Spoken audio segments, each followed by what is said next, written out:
السلام علیکم ورحمۃ اللہ وبرکاتہ۔ میں محمد عبدالرزاق اس پروگرام کا ناظم ہونے کی حیثیت سے آج بروز اتوار بتاریخ 6 اکتوبر 2019 8 صفر 1441 ہجری کو شیخ عبدالعزیز حفظہ اللہ کا اور آپ تمام مرد و خواتین کا آج کے ہمارے اس پروگرام میں تہہ دل سے خیر مقدم کرتا ہوں۔ اب میں آپ کو الف اللسان اسلامک فاؤنڈیشن کا مختصر سا تعارف دینا چاہتا ہوں۔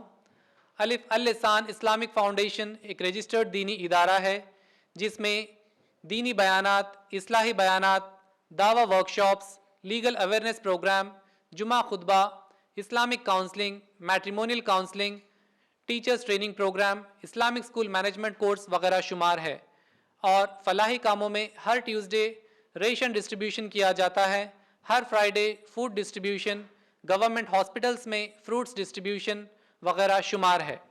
اب میں آج کے مقرر شیخ عبدالعزیز حفظہ اللہ کا مختصر سا تعارف آپ کو دینا چاہتا ہوں۔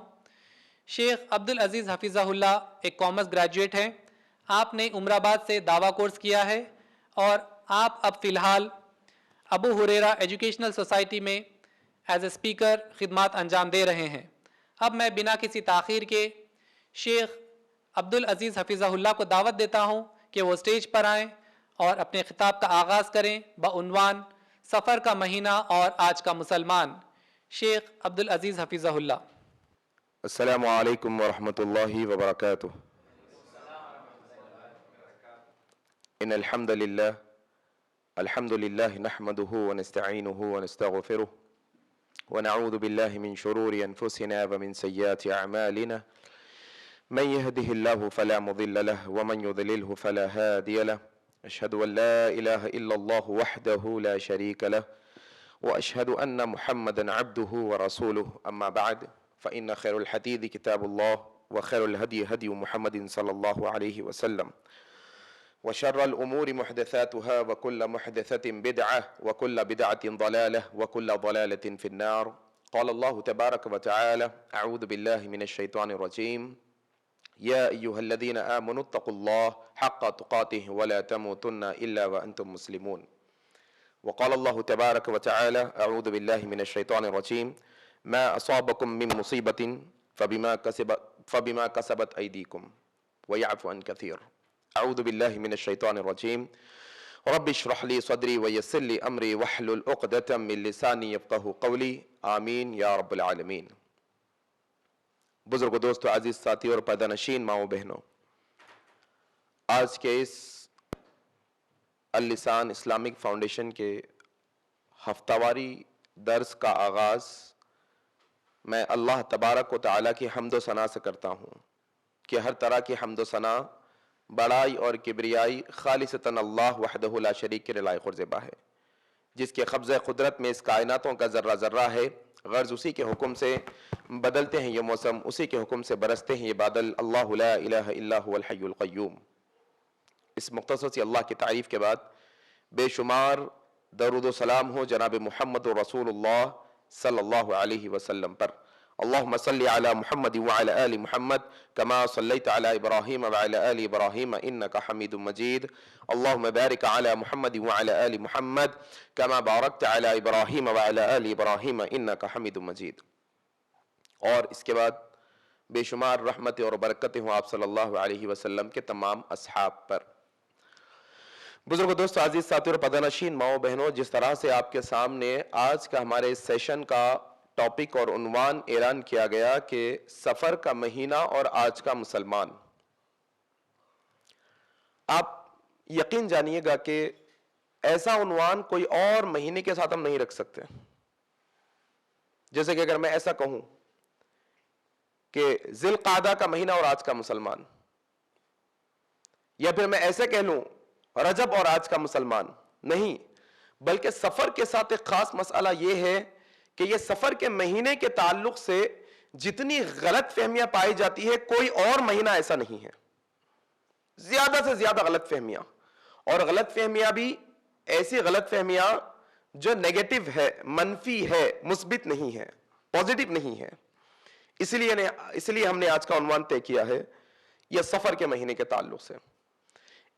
اور یہ بات کوئی ڈھکی چھپی نہیں یا کوئی باریک بات نہیں کہ سفر کے مہینے کے تعلق سے مسلمان عام طور پہ کیا سوچتے ہیں. سب کو پتا ہے سفر کے مہینے میں کیا عقیدے رکھتے ہیں لوگ, کیا اعمال کرتے ہیں, کیا اس بارے میں نظریہ رکھتے ہیں. میں آج کے سیشن میں ایک کام یہ کرنا چاہوں گا کہ ہم ایک کام کریں گے کہ دنیا میں جتنی بھی چیزیں ہیں یا تو سچ ہوگی یا تو جھوٹ ہوگی, یا تو صحیح ہوگی یا تو غلط ہوگی, یا تو ڈپلیکیٹ ہوگی یا تو اوریجنل ہوگی, یا تو حقیقی ہوگی یا تو بناوٹی ہوگی. اب آپ بتائیے, مجھے جھوٹ کا پتہ لگانا ہے کہ یہ چیز جھوٹ ہے تو مجھے پہلے سچ کا پتہ لگانا ہوگا کہ پھر سچ کیا ہے. سچ معلوم ہو جائے گا تو جھوٹ خود بخود کھل کے سامنے آ جائے گا. انسان کو اصلی پروڈکٹ کی نشاندہی ہوگی, اسے اس بات کا علم ہوگا کہ اصلی چیز کیسی ہوتی ہے, تو اسے بخوبی معلوم ہو جائے گا کہ پھر اس کے علاوہ جو ہے وہ کیا ہے, نقلی چیز ہے. تو یہی سیشن کے اندر میں ایک کام کروں گا کہ سب سے پہلے ہم ایک باؤنڈری کھینچ لیتے ہیں, ایک باؤنڈری بناتے ہیں. وہ باؤنڈری ہے ایک سچے مسلمان کے عقیدے کی انشاءاللہ. ایک سچا مسلمان کا عقیدہ کیسا ہونا چاہیے, ایک سچے مسلمان کا توکل کیسا ہونا چاہیے, ایک سچے مسلمان کا بھروسہ کیسا ہونا چاہیے. اس سلسلے میں ہم کیا کہتے ہیں, ایک باؤنڈری بنائیں گے تاکہ ہمیں بات پتا چل جائے ایک سچے مسلمان کا عقیدہ کیسا ہوتا ہے. پھر جب ہمارے سامنے جب سچے مسلمان کا عقیدہ, اس کا اعمال, اس کا توکل, اس کا بھروسہ ہمارے سامنے آ جائے گا, اب اس کے بعد ہمیں یہ بات جاننے کے لیے آسانی ہو جائے گی کہ اس کے علاوہ اب جو چیزیں آئیں گی وہ سچے مسلمان کی نشانی نہیں ہے.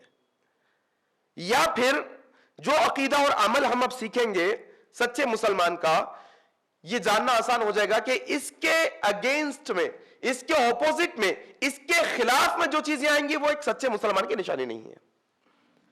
آئیے آج کے سیشن کی ہم سب سے پہلی چیز یہ سیکھتے ہیں, سب سے پہلی چیز انشاءاللہ. اور ہمیں دینی مجلس میں آنا کیوں چاہیے, تاکہ کچھ سیکھنا ہے ہمیں, یہی نیت سے آنی چاہیے.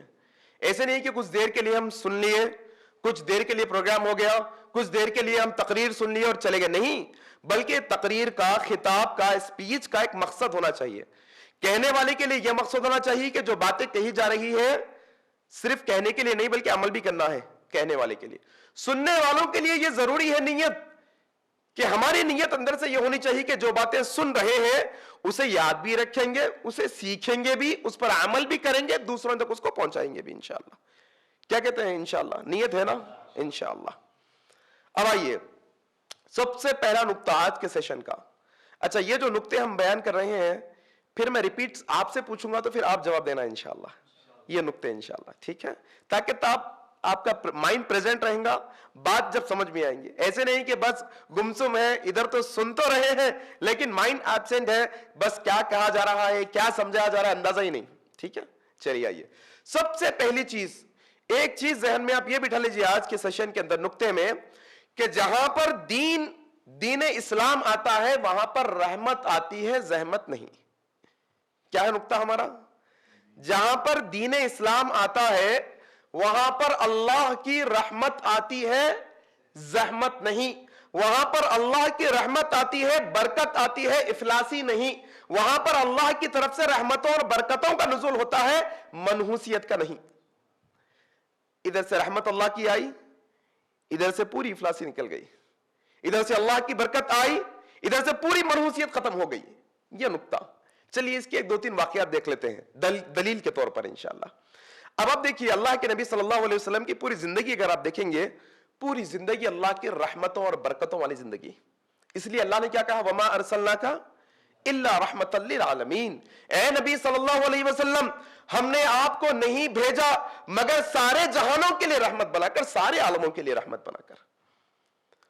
اور آپ یقین جانیے اللہ کے نبی کی 63 سالہ پوری زندگی رحمت کی زندگی ہے. 63 سالہ پوری زندگی.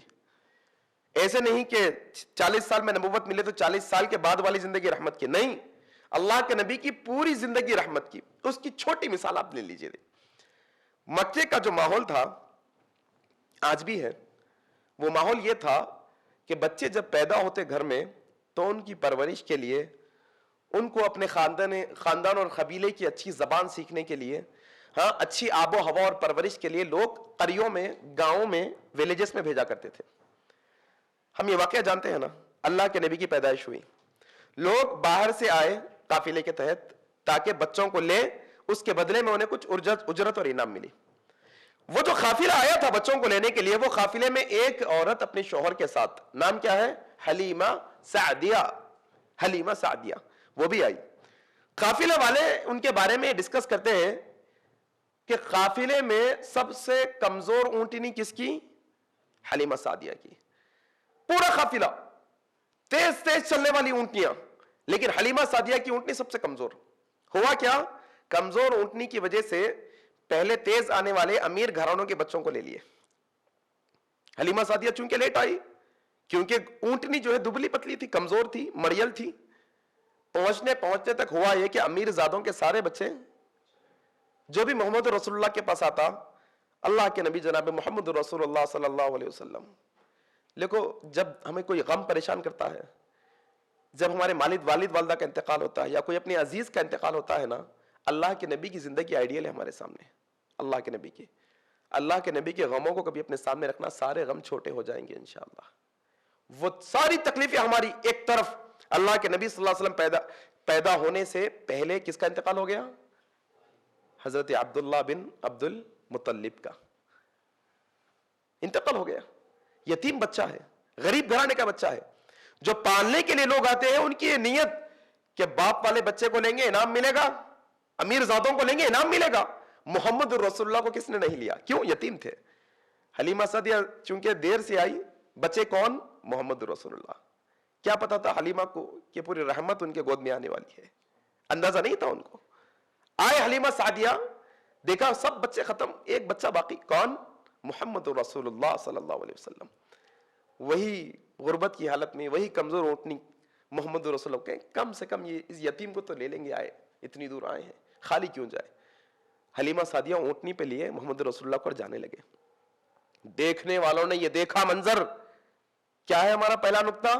جہاں اسلام آتا ہے وہاں پر افلاسی نہیں رہتی، جہاں پر اسلام آتا ہے وہاں پر برکتیں آتی ہیں. قافلے والے پوچھنے پر مجبور ہے، ارے سعدیہ کیا ہو گیا؟ حلیمہ کیا ہو گیا ہے؟ آتے وقت تو تمہاری اونٹنی سب سے پیچھے تھی، اب قافلے کے سب سے آگے ہے. امام الانبیاء جا رہے ہیں نا، اللہ اکبر. سب سے آگے کس کی اونٹنی؟ وہی حلیمہ سعدیہ کی. کیا ہوا؟ برکتوں کا نزول ہوا، رحمتوں کا نزول ہوا. مانا کیا ہوا؟ جہاں پر اسلام ہوتا ہے، محمد رسول اللہ ہوتے ہیں، محمد رسول اللہ کی شریعت ہوتی ہے، رب کی توحید ہوتی ہے، شرعی اعمال پر، شرعی احکامات پر عمل ہوتا ہے، وہاں پر اللہ کی رحمت نازل ہوتی ہے، برکت نازل ہوتی ہے. ایک اور مسئلہ، ہجرت کا واقعہ یاد ہے آپ لوگوں کو؟ اللہ کے نبی کی ہجرت کتنی ہوئی ویسے؟ کتنی ہجرتیں ہوئی جانتے ہیں آپ؟ اللہ کے نبی صلی اللہ علیہ وسلم کے دور میں، اللہ کے نبی کے نبی بنانے کے بعد کتنی ہجرتیں ہوئی؟ 2 ہجرتیں ہوئی ہیں. پہلی ہجرت صحابہ کے ساتھ حبشہ کے ملک میں، دوسری ہجرت مدینے میں. اللہ کے نبی صلی اللہ علیہ وسلم مکے سے مدینہ ہجرت کرنے سے پہلے مدینے کا نام کیا تھا؟ یثرب. کبھی یثرب کی حالات پڑھ لینا. اللہ کے نبی کے آنے سے پہلے قحط سالی، بیماریوں کی وبا پھیلی ہوئی ہے پورے یثرب کے اندر. اناج نہیں اگتا، غلہ نہیں بنتا، کھجور کا کاشت نہیں ہوتی، پانی کی بڑی قلت. کب؟ اللہ کے نبی کے آنے سے پہلے. مدینے والوں کا بیان ہے، محمد رسول اللہ مکہ چھوڑ کر ہجرت کر کے مدینہ آئے. جیسے ہی اللہ کے نبی مدینہ آئے، اللہ نے ایسی رحمتوں کی بارش کی کہ ایسی برکت مدینے کے، آج تک وہ برکت سے لوگ محسوس ہو رہے ہیں الحمدللہ. آج تک اجوا کھجور کھاتے ہیں ہم، کھاتے ہیں نا اجوا کھجور. کس کا لگایا جھاڑ ہے؟ محمد رسول اللہ کا لگایا جھاڑ ہے. اللہ کے نبی کہتے ہیں 7 عدد کھجور اگر کوئی کھا لے پورے 24 گھنٹے ایک دن تک، نہ کوئی جادو کا اثر ہوگا، نہ کوئی جن اور شیطان کا اثر ہوگا. اللہ اکبر. کیسی برکتیں آئی دیکھیے. کیا ہوا؟ محمد صلی اللہ علیہ وسلم آئے، رحمتوں کا نزول. اسلام آیا، رحمتوں کا نزول ہوا. یاد رکھنا. اور ایسے بے شمار واقعات ہیں ہمارے پاس کہ اسلام کے آتے ہی اسلام نے بے ڈھنگی زندگی جینے والوں کو ڈھنگ کی زندگی جینا سکھایا، بے سلیقہ رہنے والوں کو سلیقے کی زندگی سکھایا. جو جانوروں کی طرح زندگی گزارتے تھے، اللہ نے انسان بنایا اسلام عطا کر کے. نہ تھے خود راہ پہ اوروں کے ہادی بن گئے. عمر بن خطاب رضی اللہ تعالیٰ عنہ کہتے ہیں کتنا بڑا احسان کیا اللہ نے ہم پر کہ ایک ٹائم پہ ہم جانوروں کو چرایا کرتے تھے, اللہ نے اسلام عطا کر کے لوگوں کا حاکم بنایا ہے. اللہ اکبر, یہ اسلام کی برکت ہے. تو پہلا نقطہ آج کے ہمارے سیشن کا, ہماری مائیں بہنیں بھی اس میں ساتھ رہیں. یہاں تک آواز نہیں آ رہی لیکن آپ کی آواز اللہ تک جاتی ہے انشاءاللہ. سچے دل کے ساتھ انشاءاللہ یہ سیشنز کو اٹینڈ کریے گا. کیا ہے پہلا ہمارا نقطہ؟ پہلا نقطہ ہمارا یہ ہے کہ جہاں اسلام ہوتا ہے وہاں پر کیا ہوتی ہے؟ اللہ کی رحمت ہوتی ہے, برکت ہوتی ہے. اور جہاں پر اللہ کی رحمت اور برکت ہوتی ہے وہاں پر افلاسی اور منحوسیت کا کوئی تصور نہیں. چلیے آئیے آج کا ہمارا دوسرا نقطہ, ایک سچے مسلمان کا عقیدہ کیا ہونا چاہیے توکل کے لحاظ سے, بھروسے کے لحاظ سے. کیا ہے بھائی, ایک پروڈکٹ خریدنے جاتا ہے انسان تو دیکھتا ہے کتنے دن چلے گا, بھروسے کے لائق ہے کہ نہیں ہے. ٹی وی میں ایڈز آتے ہیں, برانڈڈ ہے کیا نہیں ہے, اس کا برانڈ ایمبیسڈر کون ہے, کون اس کی جو ہے نا کاسٹنگ کرتا ہے, کون اس کی مینوفیکچرنگ کرتا ہے, کون اس کو سیل کرتا ہے, کون سے برانڈ کا ہے, چلے گا کہ. یہ بھروسہ ہوتا ہے نا انسان کا, بھروسہ ہوتا ہے انسان کا ایک. لیکن ایک ایمان والے کا بھروسہ کیا ہے وہ دیکھ لو آپ. ایمان والے کے تعلق سے اللہ سبحانہ و تعالیٰ نے قرآن مجید کی بہت آیتوں میں کہا, یہاں تک کہ اللہ نے بعض آیتوں میں اس طرح سے بھی کہا تم ایک اللہ پر ہی بھروسہ کرو اگر تم ایمان والے ہو. اللہ اکبر. تم اگر مسلمان ہو تو تمہیں چاہیے کہ تم ایک اللہ پر توکل کرو, اسی پر بھروسہ کرو. آج کے ہمارے سیشن کا ہوم ورک بھی ہے انشاءاللہ. ایسے نہیں کہ آئے بیٹھے اور چلے گئے, لکھ کر جانا انشاءاللہ, گھر میں بھی پڑھنا یہ چیز کو. سورہ طلاق, سورہ نمبر کیا ہے جانتے ہیں؟ سورہ طلاق 65, آیت نمبر کیا ہے؟ 3. سورہ طلاق اور اس کی آیت نمبر کتنی؟ 3. آج گھر جا کر پڑھنا انشاءاللہ. اللہ سبحانہ وتعالی اس میں کیا کہتے ہیں؟ اعوذ باللہ من الشیطان الرجیم ومن یتوکل علی اللہ فہو حسبہ. ایمان والے کے تعلق سے اللہ کہتے ہیں کہ جو کوئی ومن یتوکل علی اللہ, تم میں سے جو کوئی اللہ پر بھروسہ کرے گا فہو حسبہ, اللہ اس کے لیے کافی ہو جائے گا. اللہ اکبر. اللہ کیا ہو جائے گا اس کے لیے؟ کافی. دیکھو فہو حسبہ, حسبی اللہ, حسبی اللہ ونعم المولا ونعم الوکیل, یہ جو آیتیں ہیں یہ دعائیں ہیں. جب بھی حسبی اللہ آیا تو فوراً ایک نبی آنا ذہن میں ہمارے. جب بھی حسبی اللہ کا لفظ آیا ایک نبی آنا, کون سے؟ ابراہیم علیہ السلام. توکل, ایک سچے مسلمان کا عقیدہ, ایک سچے مسلمان کا توکل جو ہوتا ہے وہ ابراہیم علیہ السلام جیسا ہوتا ہے. کیا ہے واقعہ؟ نمرود نے آگ جلائی, ابراہیم علیہ السلام کو توحید بتانے کی غلطی پاداش میں آگ میں جلایا جانے والا ہے. آگ میں جلایا جانے والا ہے, بڑی آگ دیکھ رہی ہے, کوئی قریب نہیں. اگر آپ تفصیل پڑھیں گے اس واقعے کی تو قریب جا کر ابراہیم علیہ السلام کو آگ میں ڈالنا ممکن نہیں تھا, اتنی بڑی آگ جلائی گئی تھی. تو ان کے لیے ایک بڑا جھولا بنایا گیا تھا تاکہ جھولے میں بٹھا کر انہیں جھونک دیا جائے جھولے کے ذریعے سے آگ کے اندر. ان کا اپنا طریقہ تھا. ابراہیم علیہ السلام بیٹھے ہیں, اب یہ آگ میں جھونکا جانے والا ہے. توکل دیکھو, کوئی پریشانی نہیں ہے, کوئی دقت نہیں بھائی, کوئی مسئلے کی بات نہیں. یہ توکل آج مسلمانوں کو سیکھنے کی ضرورت ہے, خاص طور پر ہندوستان کے مسلمانوں کو, خاص طور پر ہندوستان کے مسلمانوں کو. ماب لنچنگ کے ذریعے سے ڈرنے والے نہیں ہیں ہم, NRC کے ذریعے سے ڈرنے والے نہیں ہیں ہم. ہم ایک اللہ پر بھروسہ اور توکل رکھنے والے ہیں. ہم ایک اللہ پر یہ توکل رکھنے والے ہیں, اللہ آپ جو چیز ہمیں عطا کرتے ہیں وہ کوئی چھین نہیں سکتا, اور اللہ ہم ایمان والے ہیں, جو چیز آپ ہم سے چھین لیں پوری دنیا مل کے ہمیں دے نہیں سکتی. یہ توکل, یہ بھروسہ آنا ہے. ابراہیم علیہ السلام کا توکل دیکھیے آپ, ایسا توکل کہ آج اپن چھوٹا موٹا مسئلہ ہوا تو گلی محلوں کے لیڈروں کے پیچھے پیچھے, یہ عہدے والوں کے پیچھے پیچھے, فلانے آدمی کے بڑے آدمی کے پیچھے پیچھے ہمارا مسئلہ ہے. سپورٹ مل گیا تو اچھا, سپورٹ مل گیا تو اچھا, ہمارا یہ مسئلہ ہے. ابراہیم علیہ السلام آگ میں ڈالے جانے والے ہیں, سپورٹ کس کا آیا معلوم ہے آپ کو؟ فرشتے کا.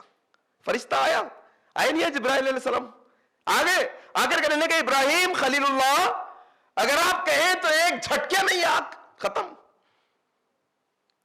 مدد کے لیے ابراہیم علیہ السلام اللہ پر بھروسے کی بہترین مثال بتاتے ہوئے کیا کہیں؟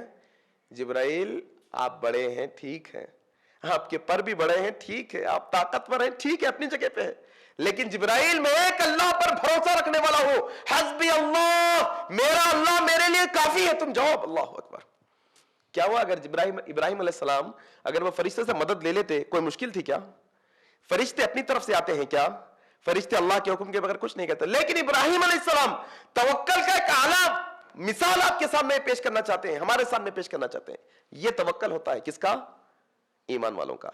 اچھا, ابراہیم علیہ السلام کی ایک اور بیوی, دوسری بیوی, نام کیا ہے بتاؤں؟ ہاجرہ علیہ السلام. ان کے بیٹے کون؟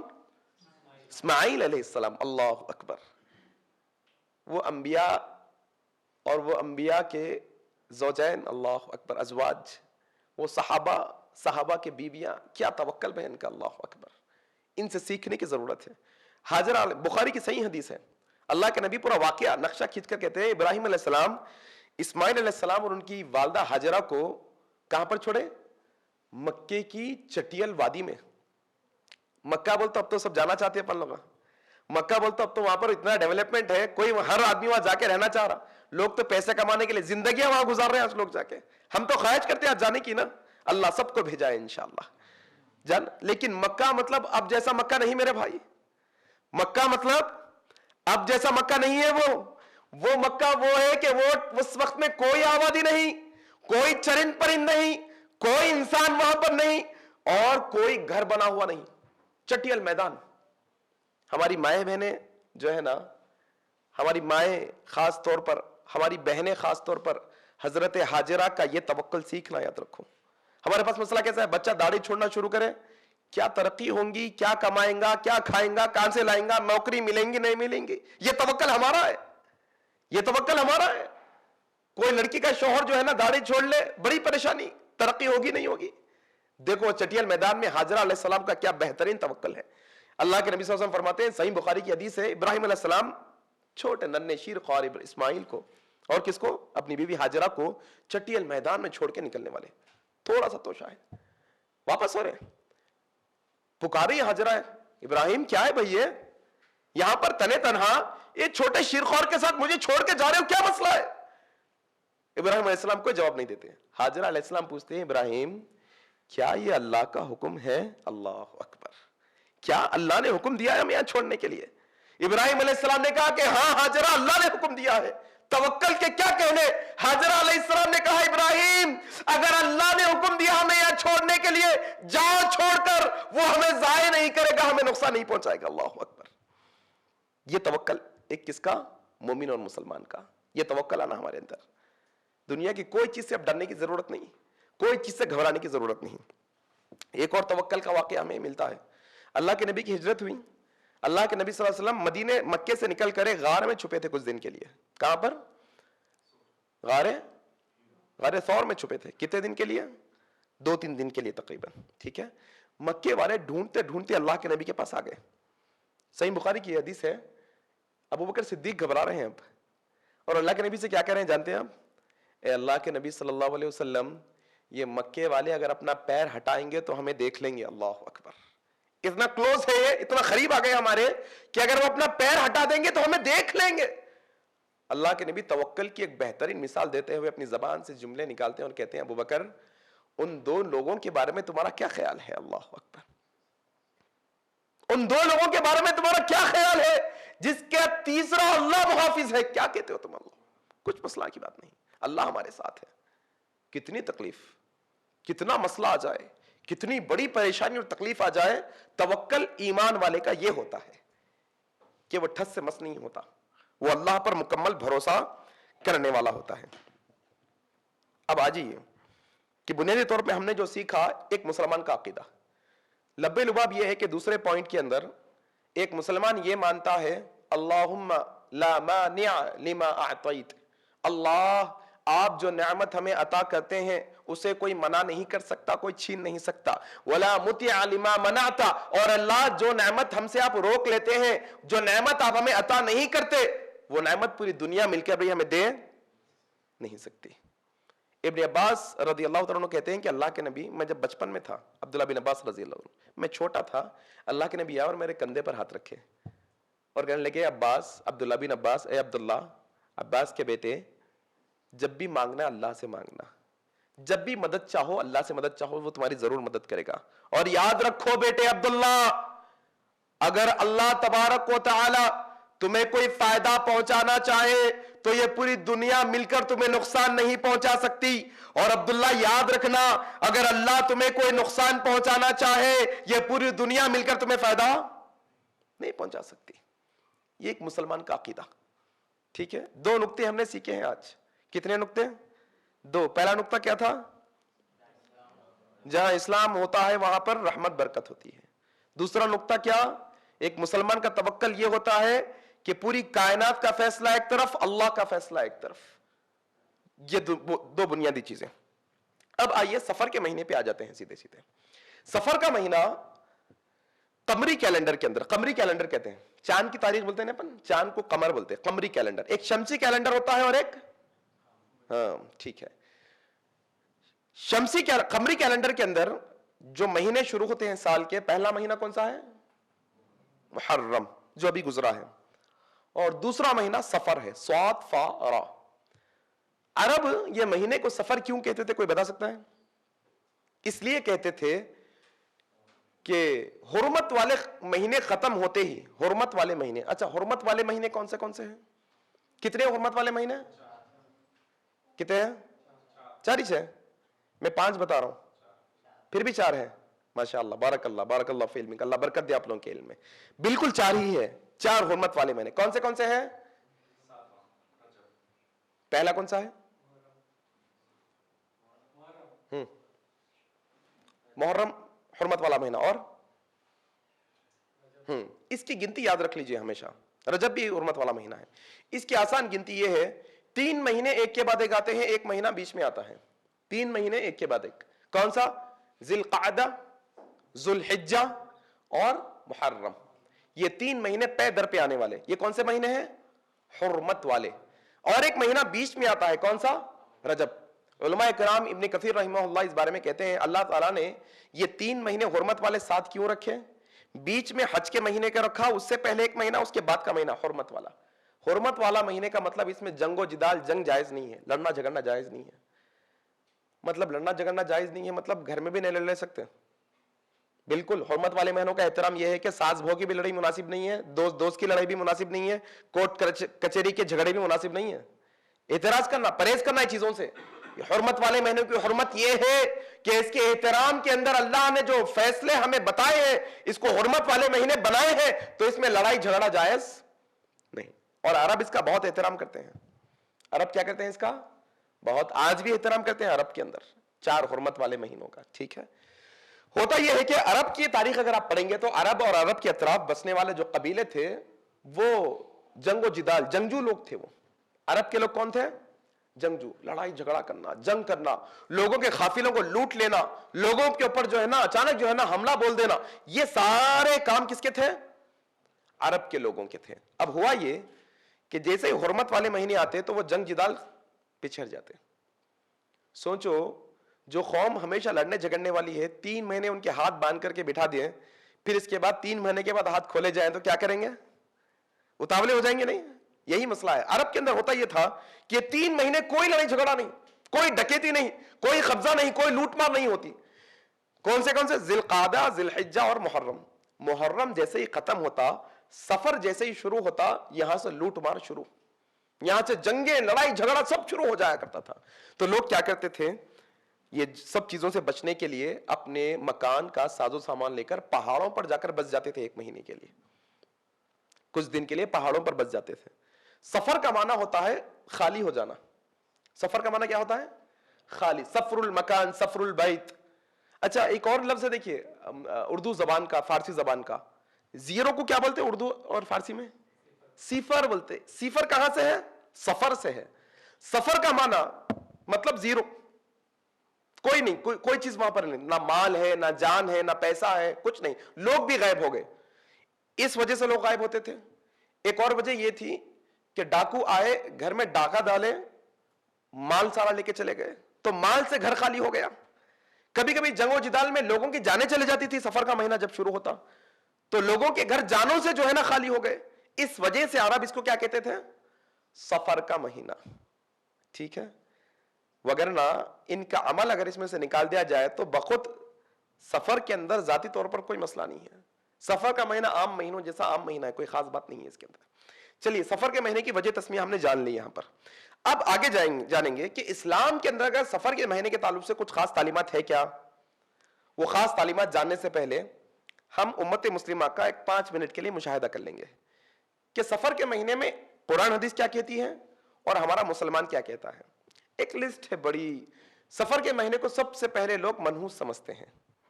کیا سمجھتے ہیں؟ منحوس.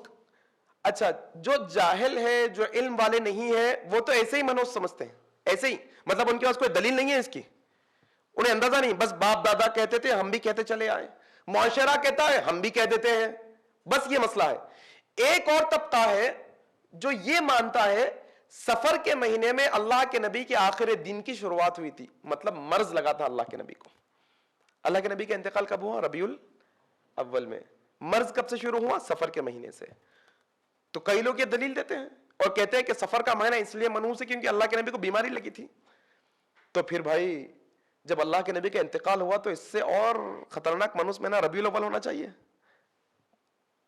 یہ اگر لاجک ہم استعمال کر رہے ہیں کہ بیماری بڑی یا اس دنیا سے انتقال کر کے جانا بڑا. بیماری تو بہت چھوٹی چیز ہے, بیماری لگی ہے صرف, نہیں ایسے نہیں. یہ کوئی لاجک اور یہ کوئی ثبوت نہیں ہے کوئی چیز کو منحوس کہنے کے لیے. ٹھیک ہے, اب آئیے انشاءاللہ ہم یہ جاننے کی کوشش کرتے ہیں کہ اللہ کے نبی صلی اللہ علیہ وسلم نے سفر کے بارے میں ہم سے کیا کہا. حدیث بخاری کی ہے, راوی حضرت ابو ہریرہ رضی اللہ تعالیٰ عنہ ہے. اللہ کے نبی صلی اللہ علیہ وسلم فرماتے ہیں کوئی چھوت چھات نہیں ہے. چھوت چھات سمجھتے ہیں؟ انٹچیبلٹی, اچھوت آدمی. غیر مسلمانوں میں آج بھی ہے, آج بھی غیر مسلمانوں کے اندر اچھوت آدمی کو اونچے ذات کی مندروں میں بھی آنے نہیں دیتے. آج بھی اچھوت لوگوں کو جو نچلے لوور کاسٹ کے ہوتے ہیں ان کو اپر کاسٹ کے لوگوں کے گھر کی گلاس کو بھی ہاتھ لگانے کی پرمیشن نہیں, ان کے دہلیز پر بھی آنے کی پرمیشن نہیں, گھر پہ بھی سامنے بھی نہیں آ سکتے. کیوں؟ ان کا تصور ہے کہ اچھوت اس لیے یہ چھوئے گا تو اس کی افلاسی ہمارے پاس آئے گی, یہ چھوئے گا تو اس کی جو ہے نا بیماری ہم کو لگے گی. اچھا آپ کو جان کر حیرانی ہوگی, ٹھیک ہے یہ تو سب جانتے ہیں, پوری دنیا جانتی ہے کہ یہ تو غیر مسلمان مانتے ہیں. کیا مسلمان بھی چھوت اچھوت میں مانتا ہے؟ ہاں مانتا ہے, مانتا ہے. کئی ایسے مسلمان ہیں جن کے چھوٹے چھوٹے بچوں کے پسلیاں جب اچھلتی ہیں, جب ان کو جو ہے نا تھوڑی سردی زکام ہوتی ہے یا ان کی آنتیں بڑی ہونے والی, ڈیولپ ہوں گے نا بچے بھائی, ان کے پیٹ بڑا ہوگا, میدا بڑا ہوگا, آنتیں بڑی ہوگی, پسلیاں بڑی ہوگی, یہ ڈیولپمنٹ کے ہچکیاں آنا شروع ہوتی ہے بچے کو جب اس کا میدا بڑا ہوتا ہے, یا پھر اور سردی زکام کی وجہ سے اور دوسری وجہ سے جو ہے نا اس کا پیٹ جب اچھلتا ہے. تو ہمارے مسلمان کے کئی لوگوں کے اندر یہ عقیدہ ہے کہ یہ بچے کو چھوت کی بیماری ہو گئی ہے, کسی کے پاس جا کر پیاز کٹوا کر دعا پڑھیں گے تو انہیں ٹھیک ہو جائے گا. اعوذ باللہ. اللہ کے نبی نے یہ حدیث میں تردید کر دی ہے اس بات کی. کوئی چھوت اچھوت نہیں ہے, انٹچبلٹی کا کوئی کانسیپٹ نہیں ہے اسلام کے اندر. یہاں پر پورے ایک سمان انسان ہے, سب کو برابر کا درجہ دیا جانے والا ہے, کوئی اوپر نیچے نہیں ہے. یہاں پر نماز میں آتے ہیں تو سب ایک دوسرے کے پاس کھڑے ہوتے ہیں, کوئی اونچے خاندان والے کی صف الگ, نچلے خاندان والے کی صف الگ, ایسا نہیں ہے. مکہ جاتے ہیں اتنے بڑے مقام پر سب ایک دوسرے کے ساتھ ہوتے ہیں, کوئی اونچ نیچ نہیں ہے اسلام کے اندر. اللہ کے نبی نے کہا چھوت اچھوت کچھ بھی نہیں ہے. پھر اللہ کے لا سفر, کوئی سفر میں منحوسیت نہیں ہے. لوگ مانتے تھے کوئی سفر میں اللہ کے نبی نے تردید کر دی سیدھے سیدھے الفاظ میں. اللہ کے نبی نے کہا کہ کوئی منحوسیت نہیں ہے سفر کے اندر, کوئی سفر جیسی بیماری نہیں ہے, کوئی انٹچبلٹی کی بیماری نہیں ہے, کوئی چھوتا چھوت نہیں ہے اسلام میں. پھر اللہ کے نبی نے کہا کوئی پرندے میں افلاسی نہیں ہے.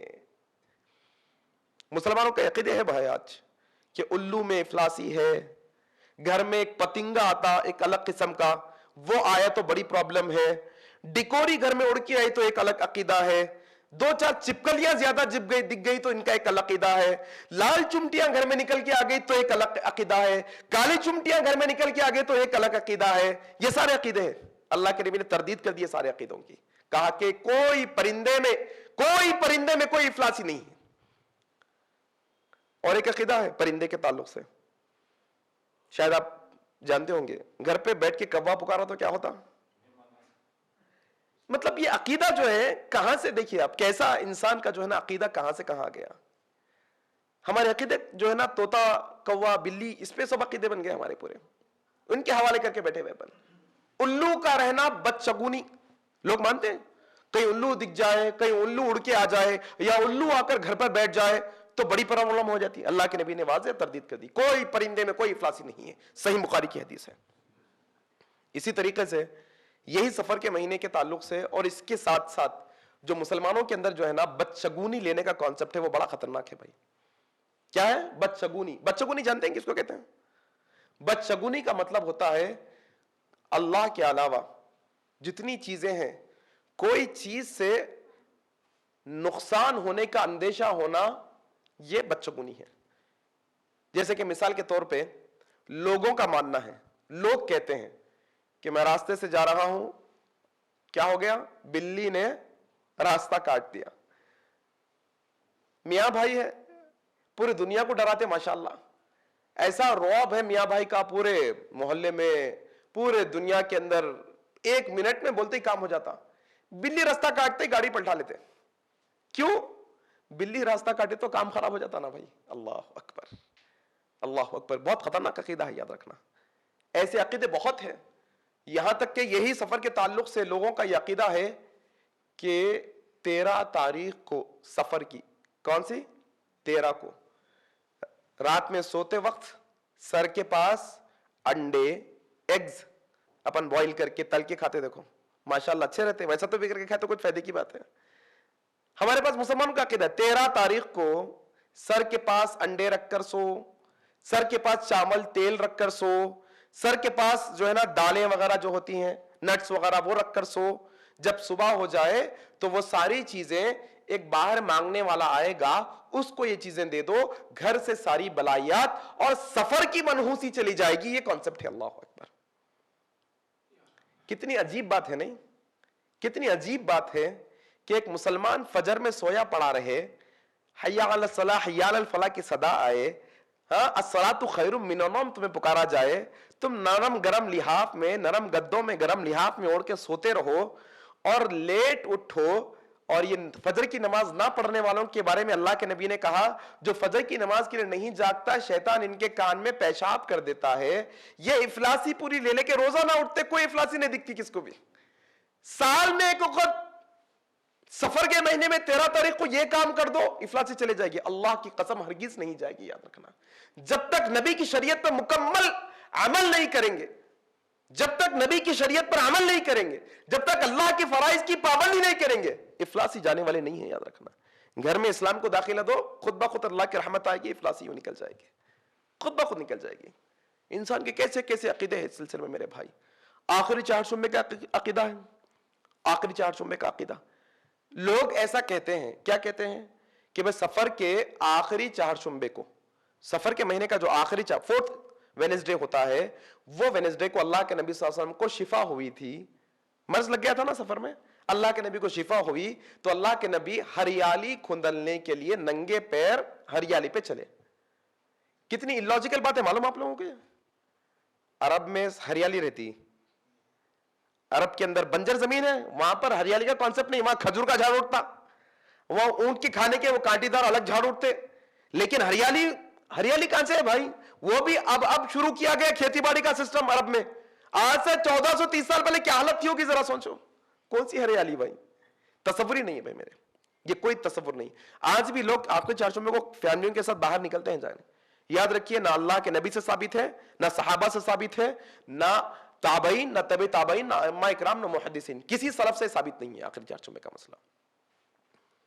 اور ایسی بدشگونیاں تو اتنی ہیں, میں بولتے بولتے تھک جاؤں گا. بچہ پیدا ہونے سے لے کے انسان کے مرنے تک, شادی کرنے سے لے کے طلاق ہونے تک, خرید و فروخت سے لے کے دکان کا کاروبار شروع کرنے تک, نیا گھر بنانے سے لے کے کرائے کا گھر لینے تک, ہر معاملے میں بدشگونی ہے انسان کی, ہر معاملے میں. واسطو دیکھ کے گھر بناتے کہتے بھائی, مسلمانوں میں بھی آ گیا آج کل, تو مسلمانوں میں آ گیا آج تو, ٹھیک ہے غیر مسلمان کے عقیدے اپنی جگہ چھوڑ دو, مسلمان بھی آج کدھر فیس ہونا گھر کا, سورج کی روشنی پہلی پڑنا کیا, آخری سورج کی روشنی نہیں آنا, ویسٹ میں فیس رہا تو برکت آتی, ایسٹ میں رہا تو نہیں آتی, تھوڑا پلیٹ فارم اوپر رہا تو بہتر رہتا, پلیٹ فارم نیچے رہا تو یہ پورے بدشگونیاں ہیں گھر کو لے کر. اور ایک بدشگونی بھی ہے گھر بنانے کی بدشگونی. ایسا سمجھتے ہیں کہ نیا گھر بنانے کے بعد بکرا کاٹیں گے تو پھر گھر میں رہیں گے. اللہ میرے بھائی اللہ ہدایت دے. حقیقت میں یہ گھر بناؤنی کیا ہے معلوم؟ آپ وہ گھر کی زمین پہ رہنے والے جنات شیاطین سے کمپرومائز کر رہے ہیں. آپ یہ بتا رہے ہیں کہ تمہارے نام پہ ہم یہ بکرا کاٹے, ہمیں تم تنگ نہیں کرنا. اللہ اکبر. اللہ بچائے ایسی دعوتوں سے, اللہ بچائے ایسے اعمال اور عقیدوں سے ہمیں. یہ سارے بدشگونیاں ہیں ہمارے پاس آج, ایسی ایسی بدشگونیاں. اور ہم کیا سمجھتے ہیں بدشگونی بس ایسے ہی, کوئی کیا خاص, ایسے ہی بات, عام بات ہوگی, کوئی کیا خاص کام ہے بھائی. اللہ اکبر.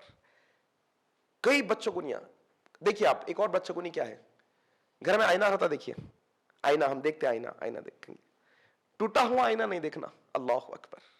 ہے لوگوں کے اندر, ہم کنگھی کرتے ہیں آئینے میں دیکھ کے, کنگھی کا ایک اگر دانت ٹوٹا ہوا ہے, ٹوٹی ہوئی کنگھی, یہ کریں گے تو افلاسی آئیں گے. آپ دیکھ لیجئے آپ کے اپنے گھر میں, توحید پرستوں کی بات کر رہا ہوں میں خاص طور پر, ایک بچہ خینچی لے کے خینچی یوں کرتے ہوئے ٹھہرا ہوا ہے, کیا کرتے ہیں, روک دیتے فوراً. یہاں تو ہمارا مسئلہ ایسا ہے, چپل پر چپل پڑی ہے تو پرابلم, چپل الٹی ہے تو پرابلم, کالا مکھوڑا آ گیا تو پرابلم, رستہ بلی کاٹی تو پرابلم. چھوٹی چھوٹی چیزیں, بچوں کو نہیں لیتے ہم یہ چیزوں سے, بچوں کو نہیں لیتے ہیں مسلمان. اچھا بدشگونی کوئی عام بات نہیں ہے. یہ حدیث سنی جی, عبداللہ بن مسعود رضی اللہ تعالیٰ عنہ اس حدیث کے راوی ہے, ابو داؤد کی صحیح حدیث ہے. اللہ کے نبی صلی اللہ علیہ وسلم نے واضح انداز میں کہہ دیا, کیا کہا, الطیارۃ شرکن, الطیارۃ شرکن, الطیارۃ شرکن. 3 دفعہ اللہ کے نبی صلی اللہ علیہ وسلم نے کہا کہ دیکھو یہ بدشگونی لینا شرک ہے, بدشگونی لینا شرک ہے, بدشگونی لینا شرک ہے. اللہ اکبر. ہمارا عقیدہ, ہمارا توکل کا مسئلہ ہے بھائی, یہ ہمارے بھروسے کا مسئلہ ہے. اگر ہم یہ سمجھتے ہیں کہ بلی نے راستہ کاٹا تو وہ ہمارے نقصان کی مالک ہے کیا, اگر آپ یہ سمجھتے ہیں, کئی لوگ کلر پہ بچوں کو نہیں لیتے ہیں, تم کالا کلر مت پہنو, تم پیلا کلر مت پہنو, تمہارے لیے یہ کلر سوٹ نہیں کرتا, تمہارے لیے یہ نمبر سوٹ نہیں کرتا, تم یہ نمبر لو. رجسٹریشن کروانے جاتے گاڑی کا, نمبر دیکھتے, نہیں اس کا ٹوٹل کرے تو اتنا آتا, اتنا کرے تو یہ نمبر اچھا رہتا, اتنا کرے تو یہ نمبر اچھا رہتا. نمبرز میں بچوں کو نہیں, یہاں تک کہ تاریخوں میں بچوں کو نہیں ہے ہمارے پاس. 13 تاریخ کو نہیں کرنا بھائی, 9 تاریخ کا مسئلہ الگ ہے, 3, 13, 9, 18 کا مسئلہ ہے. اللہ اکبر. اچھا ایک اچھی حدیث یاد آ گئی مجھے. آپ جانتے ہیں جو بدشگونی لی جاتی ہے صرف آڈ نمبر سے لی جاتی ہے, ایون نمبر سے نہیں لی جاتی. جانتے ہیں آپ یہ بات؟ آڈ نمبر مطلب طاق عدد, 1, 3, 5, 7, 9, 11, 13 ایسے. آپ دیکھیے 3 بھی آڈ ہے, 13 بھی آڈ ہے, 9 بھی آڈ ہے. 3, 13, 9 کا مسئلہ آڈ نمبرز. اللہ کے نبی صلی اللہ علیہ وسلم فرماتے ہیں, اللہ تعالیٰ فرماتا ہے, اللہ کے نبی صلی اللہ علیہ وسلم فرماتے ہیں, ان اللہ طاق ویحب الطاق. اللہ کے نبی کہتے ہیں اللہ طاق ہے, اللہ ایک ہے, ویحب الطاق, اور اللہ آڈ نمبرز کو پسند کرتا ہے. اللہ اکبر. اللہ آڈ نمبرز, طاق نمبر کو پسند کرتا ہے. آپ دیکھیے اس لیے آسمان کتنے ہیں, 7 آسمان ہیں. بہت ساری چیزیں آپ کو آڈ نمبرز میں ملیں گی انشاءاللہ. آڈ نمبرز میں جنتیں کتنی ہیں, ایک ہی ہے نا, جنت پوری ملائے تو جنت. آڈ نمبرز میں بہت ساری چیزیں آڈ نمبرز میں. لیکن ہمارے پاس ایک عقیدہ ڈالا گیا, 13 تاریخ کو شادی نہیں کرنا, سب ٹوٹ جاتی. سفر کے مہینے میں شادی نہیں کرنا, پرابلم ہو جاتا, نہیں کرتے. آج دیکھیے آپ, ایک جو ہے نا, ایک جو ہے ٹیکنیکل آدمی ہے, وہ LEDs وغیرہ جو ہے نا رینٹ پہ دیتے ہیں نان مسلم میں. LED جانتے ہیں نا, LEDs کیمرے, LEDs وغیرہ. تو وہ کہہ رہے ہیں کہ یہ دنوں میں چھٹیوں میں ہیں, سفر کے مہینے میں وہ کیا ہے, ہمارے چھٹیاں ہیں بھائی ابھی محرم اور سفر کے مہینے میں. میں نے کہا کہ کیوں بھائی, تو یہ آپ کے مسلمانہ جو ہے سفر کے مہینے میں شادی نہیں کرتے نا, اس لیے ہم لوگ چھٹی میں, کچھ بھی کام نہیں ہے ہم لوگوں کو, شادی نہیں کرتے اس میں لوگ. تعجب کی بات ہے. اچھا آپ جانتے ہیں, اگر آپ تاریخ پڑھیں گے نا تو اللہ کے نبی کی چہیتی بیٹی کون سب سے, فاطمہ الزہرا رضی اللہ تعالی عنہ, جنتی عورتوں کے سردار ہے نا, ہے. کس سے نکاح ہوا حضرت فاطمہ کا, ہماری مائیں بہنیں غور سے سنیں یہ بات کو, حضرت فاطمہ کا نکاح کس سے ہوا, حضرت علی رضی اللہ تعالیٰ عنہ سے. ہمارا ماننا یہ ہے مسلمانوں کا کہ سفر کے مہینے میں نکاح کریں گے تو نکاح نہیں چل پائے گا, منوسی آ جائے گی, افلاسی آ جائے گی. دنیا کے سب سے حسین جوڑے کا نکاح حضرت علی اور فاطمہ رضی اللہ تعالیٰ عنہ کا نکاح سفر کے مہینے میں ہوا, 2 ہجری میں. اللہ اکبر. کون سے مہینے میں ہوا بھائی, سفر کے مہینے میں ہوا. یہ ساری بدشگونیاں ہیں. اور بدشگونی کیا ہے, اللہ کے نبی کیا بولے, الطائرۃ شرکن, کیا ہے, شرک ہے. بدشگونی لینا شرک ہے. چھوٹے چھوٹے چیزوں میں بدشگونی ہے. اسی طریقے سے اب آئیے ایک اور آپ کے سامنے میں حدیث پیش کروں گا تاکہ آپ کو جو ہے نا یہ بات واضح ہو جائے. ایک اور بدشگونی ہے ہمارے پاس.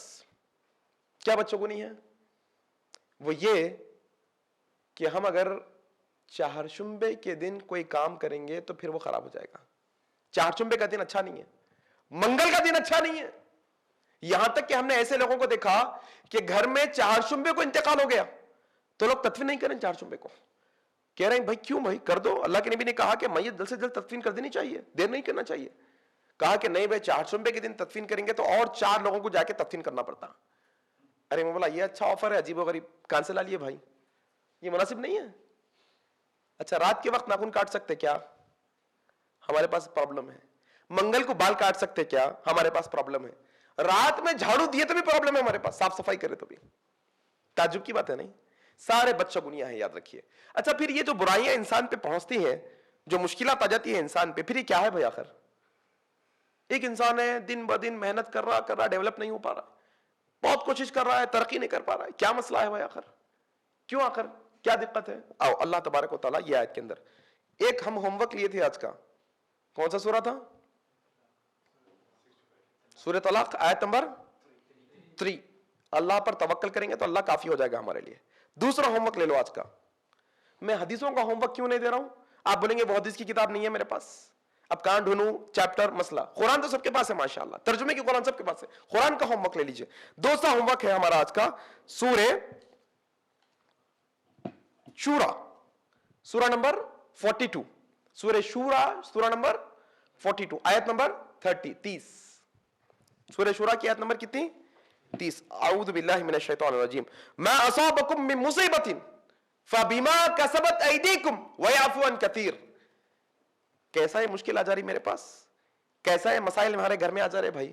ہمارے گھر کے اندر پورے لوگ ہمیشہ لڑتے جھگڑتے رہتے بھائی, پورے بچے کمانے والے ہیں, برکت کہیں کو نہیں ہے بھائی. کیا ہو گیا مسئلہ کہ ساس بہو کی ہمیشہ کٹ کٹ چلتے رہتی بھائی. کیا مسئلہ ہے کہ ننند اور بھاوج کی لڑائی ہے بھائی. کیا مسئلہ ہے کہ دوست کا مسئلہ ہے بھائی. کیا یہ سب پورے مسئلے اللہ قرآن میں کہتے ہیں کیا سورہ شورا آیت نمبر 30 کے اندر ما اصابکم من مصیبت, جو کوئی مصیبت تمہارے پاس پہنچتی ہے فبما کسبت ایدیکم, وہ تمہارے اپنے ہاتھوں کے کرتوت ہے, ویعفو عن کثیر, اللہ تو وہ ہے تمہارے کئی غلطیوں کو یوں ہی معاف کر دیتا ہے. اللہ اکبر. فبما کسبت ایدیکم, یہ جتنے بھی پورے پریشانیاں دکھ رہی ہیں یہ پورے اپنے ہاتھوں کی کرتوت ہے میرے بھائی. خود افلاسوں کے سر کا گھر میں سو رہے ہیں, پھر بول رہے ہیں منوسیت سفر کے اندر ہے.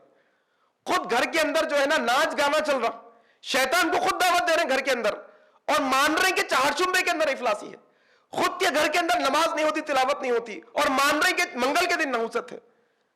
خود کے گھر میں ماں بہن بیٹی بے پردہ ہوتی ہے, شیطان کو دعوت دیتی ہے, اور ہم مان رہے ہیں کہ 13 تاریخ کے دن منحوست ہے. اللہ اکبر. اس میں نہیں ہے افلاسی. اللہ کے بنائے ہوئے کوئی مہینے میں منحوسی نہیں, کوئی مہینے میں افلاسی نہیں, اللہ کے بنائے ہوئے کوئی دن کے اندر افلاسی نہیں, کوئی گھڑی میں افلاسی نہیں. سمپل کانسیپٹ ہے, جہاں اسلام آتا ہے وہاں رحمت آتی ہے, وہاں سے افلاسی چلی جاتی ہے. جہاں اسلام نہیں ہوتا وہاں پر افلاسی ہوتی ہے, یہ مان سکتے ہیں آپ. جہاں پر اسلام نہیں ہوتا, جہاں پر اللہ کے نبی کی سنتوں پر عمل نہیں ہوتا, وہاں پر افلاسی ہو سکتی ہے. اب آ جائیے انشاءاللہ, میں سیدھے سیدھے مدے پر آ جاتا ہوں. آج ہمارے پاس بہت چھوٹی چھوٹی چیزوں کے اندر ہے جو بدشگونی لینے کا جو مسئلہ ہے, سفر کے علاوہ بھی, وہ یہ ہے تاروں کو بڑا غور سے دیکھتے لوگ, تاروں کے حساب سے. آج یہ تارا نکلا, آج وہ تارا نکلا, آج ایسا ہوتا, تاروں کے ایمان. آؤ یہ حدیث سنو, صحیح بخاری کی حضرت زید بن خالد رضی اللہ تعالیٰ عنہ روایت کہتے ہیں کہ صلح حدیبیہ کا واقعہ ہوا تھا نا, صلح حدیبیہ کا. اللہ کے نبی عمرے کے لیے نکلے تھے, مکے والے انہیں نہیں دیے, پھر اللہ کے نبی صلح کرے, ایک کمپرومائز وہاں پر ہوا, ایک جو ہے نا لیٹر ٹائپ کرے وہاں پر لکھے اور واپس آ رہے. حضرت زید بن خالد رضی اللہ عنہ کہتے ہیں کہ راستے میں ہم رات میں رکنے کے لیے پڑاؤ ڈالے, رات میں سو گئے, تو رات میں بارش ہوئی. اللہ کے نبی صبح اٹھے اور نماز پڑھائے, اور نماز کے بعد اللہ کے نبی نے کہا کیا تم جانتے ہو اللہ نے آج کیا کہا ہے؟ اللہ اکبر. صحابہ سے پوچھ رہے ہیں, دیکھو صحابہ کی چپل کے نیچے دھول لگتی ہے, دیکھو اس کے بھی قابل ہے کہ نہیں ہے کہ پلوں گا, اپنا ایمان ایسا ہے, بہت چھوٹے ہیں پلوں گا. لیکن اب جو بات ہو رہی نا وہ صحابہ کی بات ہو رہی, پھر اپنا بھی محاسبہ کر لینا یہ حدیث سن لینے کے بعد. صحابہ پہ جتنے چیزیں آئیں, جتنے مسائل آئے, جتنے قانون آئے, جتنے واقعات ہوئے, وہ ہماری نصیحت کے لیے آئے. یاد رکھنا آپ, ہماری گائیڈنس کے لیے آئے, ہماری گائیڈ لائن کے لیے آئے. اللہ کے نبی پوچھنے لگے جانتے ہو اللہ نے آج رات کیا کہا ہے؟ جانتے ہو اللہ نے آج کیا کہا ہے؟ صحابہ نے پوچھا واللہ و رسولہ عالم، ہم نہیں جانتے، اللہ اور اس کا رسول بہتر جانتا ہے، بتائیے۔ اللہ کے نبی صلی اللہ علیہ وسلم نے کہا آج کئی لوگوں نے رات میں تو ایمان کی حالت میں تھے لیکن صبح ہوتے ہوتے انہوں نے کفر کیا، اور کئی لوگ ایمان کی حالت میں ہی سوئے تھے اور اٹھے بھی ایمان کی حالت میں۔ اللہ اکبر۔ صحابہ پریشان ہو گئے، یہ کیا بات ہے بھائی؟ اللہ کے نبی ہم سے کہہ رہے ہیں، کیا مسئلہ ہے آخر؟ اللہ کے نبی صلی اللہ علیہ وسلم نے کہا اللہ تعالیٰ نے کہا ہے جنہوں نے رات کی بارش کے بعد یہ کہا کہ اللہ نے اپنی رحمت سے ہم پر یہ بارش برسائی ہے، ہم ستاروں پہ ایمان رکھنے والے نہیں ہیں، انہوں نے اسلام پر ایمان پر صبح کی ہے۔ جنہوں نے یہ کہا کہ یہ بارش فلانے ستارے کی وجہ سے ہوئی ہے، انہوں نے کفر پر صبح کی۔ اللہ اکبر۔ رقعہ چھاپتے دیکھیے شادی کا، ستارے سے بات یاد آ گئی ہے، رقعہ چھاپتے ہیں تو دلہن کا نام نہیں لکھتے، معلوم آپ لوگوں کو، پردہ کرتے دلہن کے نام کا۔ ارے کتنی تعجب کی، نام کا کیا پردہ بھائی؟ جہاں پردہ کرنا ہے وہاں پردہ نہیں ہے۔ پوری شادی کے اندر، شادی سے پہلے اور بعد کے جتنے رسم و رواج ہے پوری بے پردگی میں، پورے عورت مرد خلط ملت ہے پورا مسئلہ۔ لیکن رقعے میں جو ہے نا، نام کی جو ہے نا پردہ داری کر رہے ہیں، ضرورت نہیں ہے، نام لکھ سکتے، کوئی دقت کی بات نہیں ہے اس میں۔ ہم صحابیت کے نام نہیں پڑھتے کیا حدیثوں کے اندر؟ نام کا پردہ کا مسئلہ نہیں ہے، یہ الگ مسئلہ، ٹھیک ہے۔ میں بتانا چاہ رہا ہوں، ٹھیک ہے نام نہیں لکھے نہیں لکھے، ہمارے لڑکی لکھ دیتے، مسئلہ نہیں ہے۔ کیا لکھتے ہیں جانتے ہیں آپ؟ کوئی دلہن کی نام کے بجائے کیا لکھتے ہیں کوئی جانتا ہے؟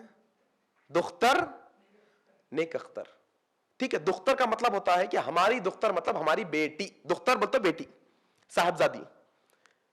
نیک اختر کیا ہے بھائی؟ نیک اختر کیا ہے کوئی جانتا ہے؟ پڑھو جا کر کے، آج ٹائپ کرو گوگل میں، آسانی سے آ جائے گا، نیک اختر مارو۔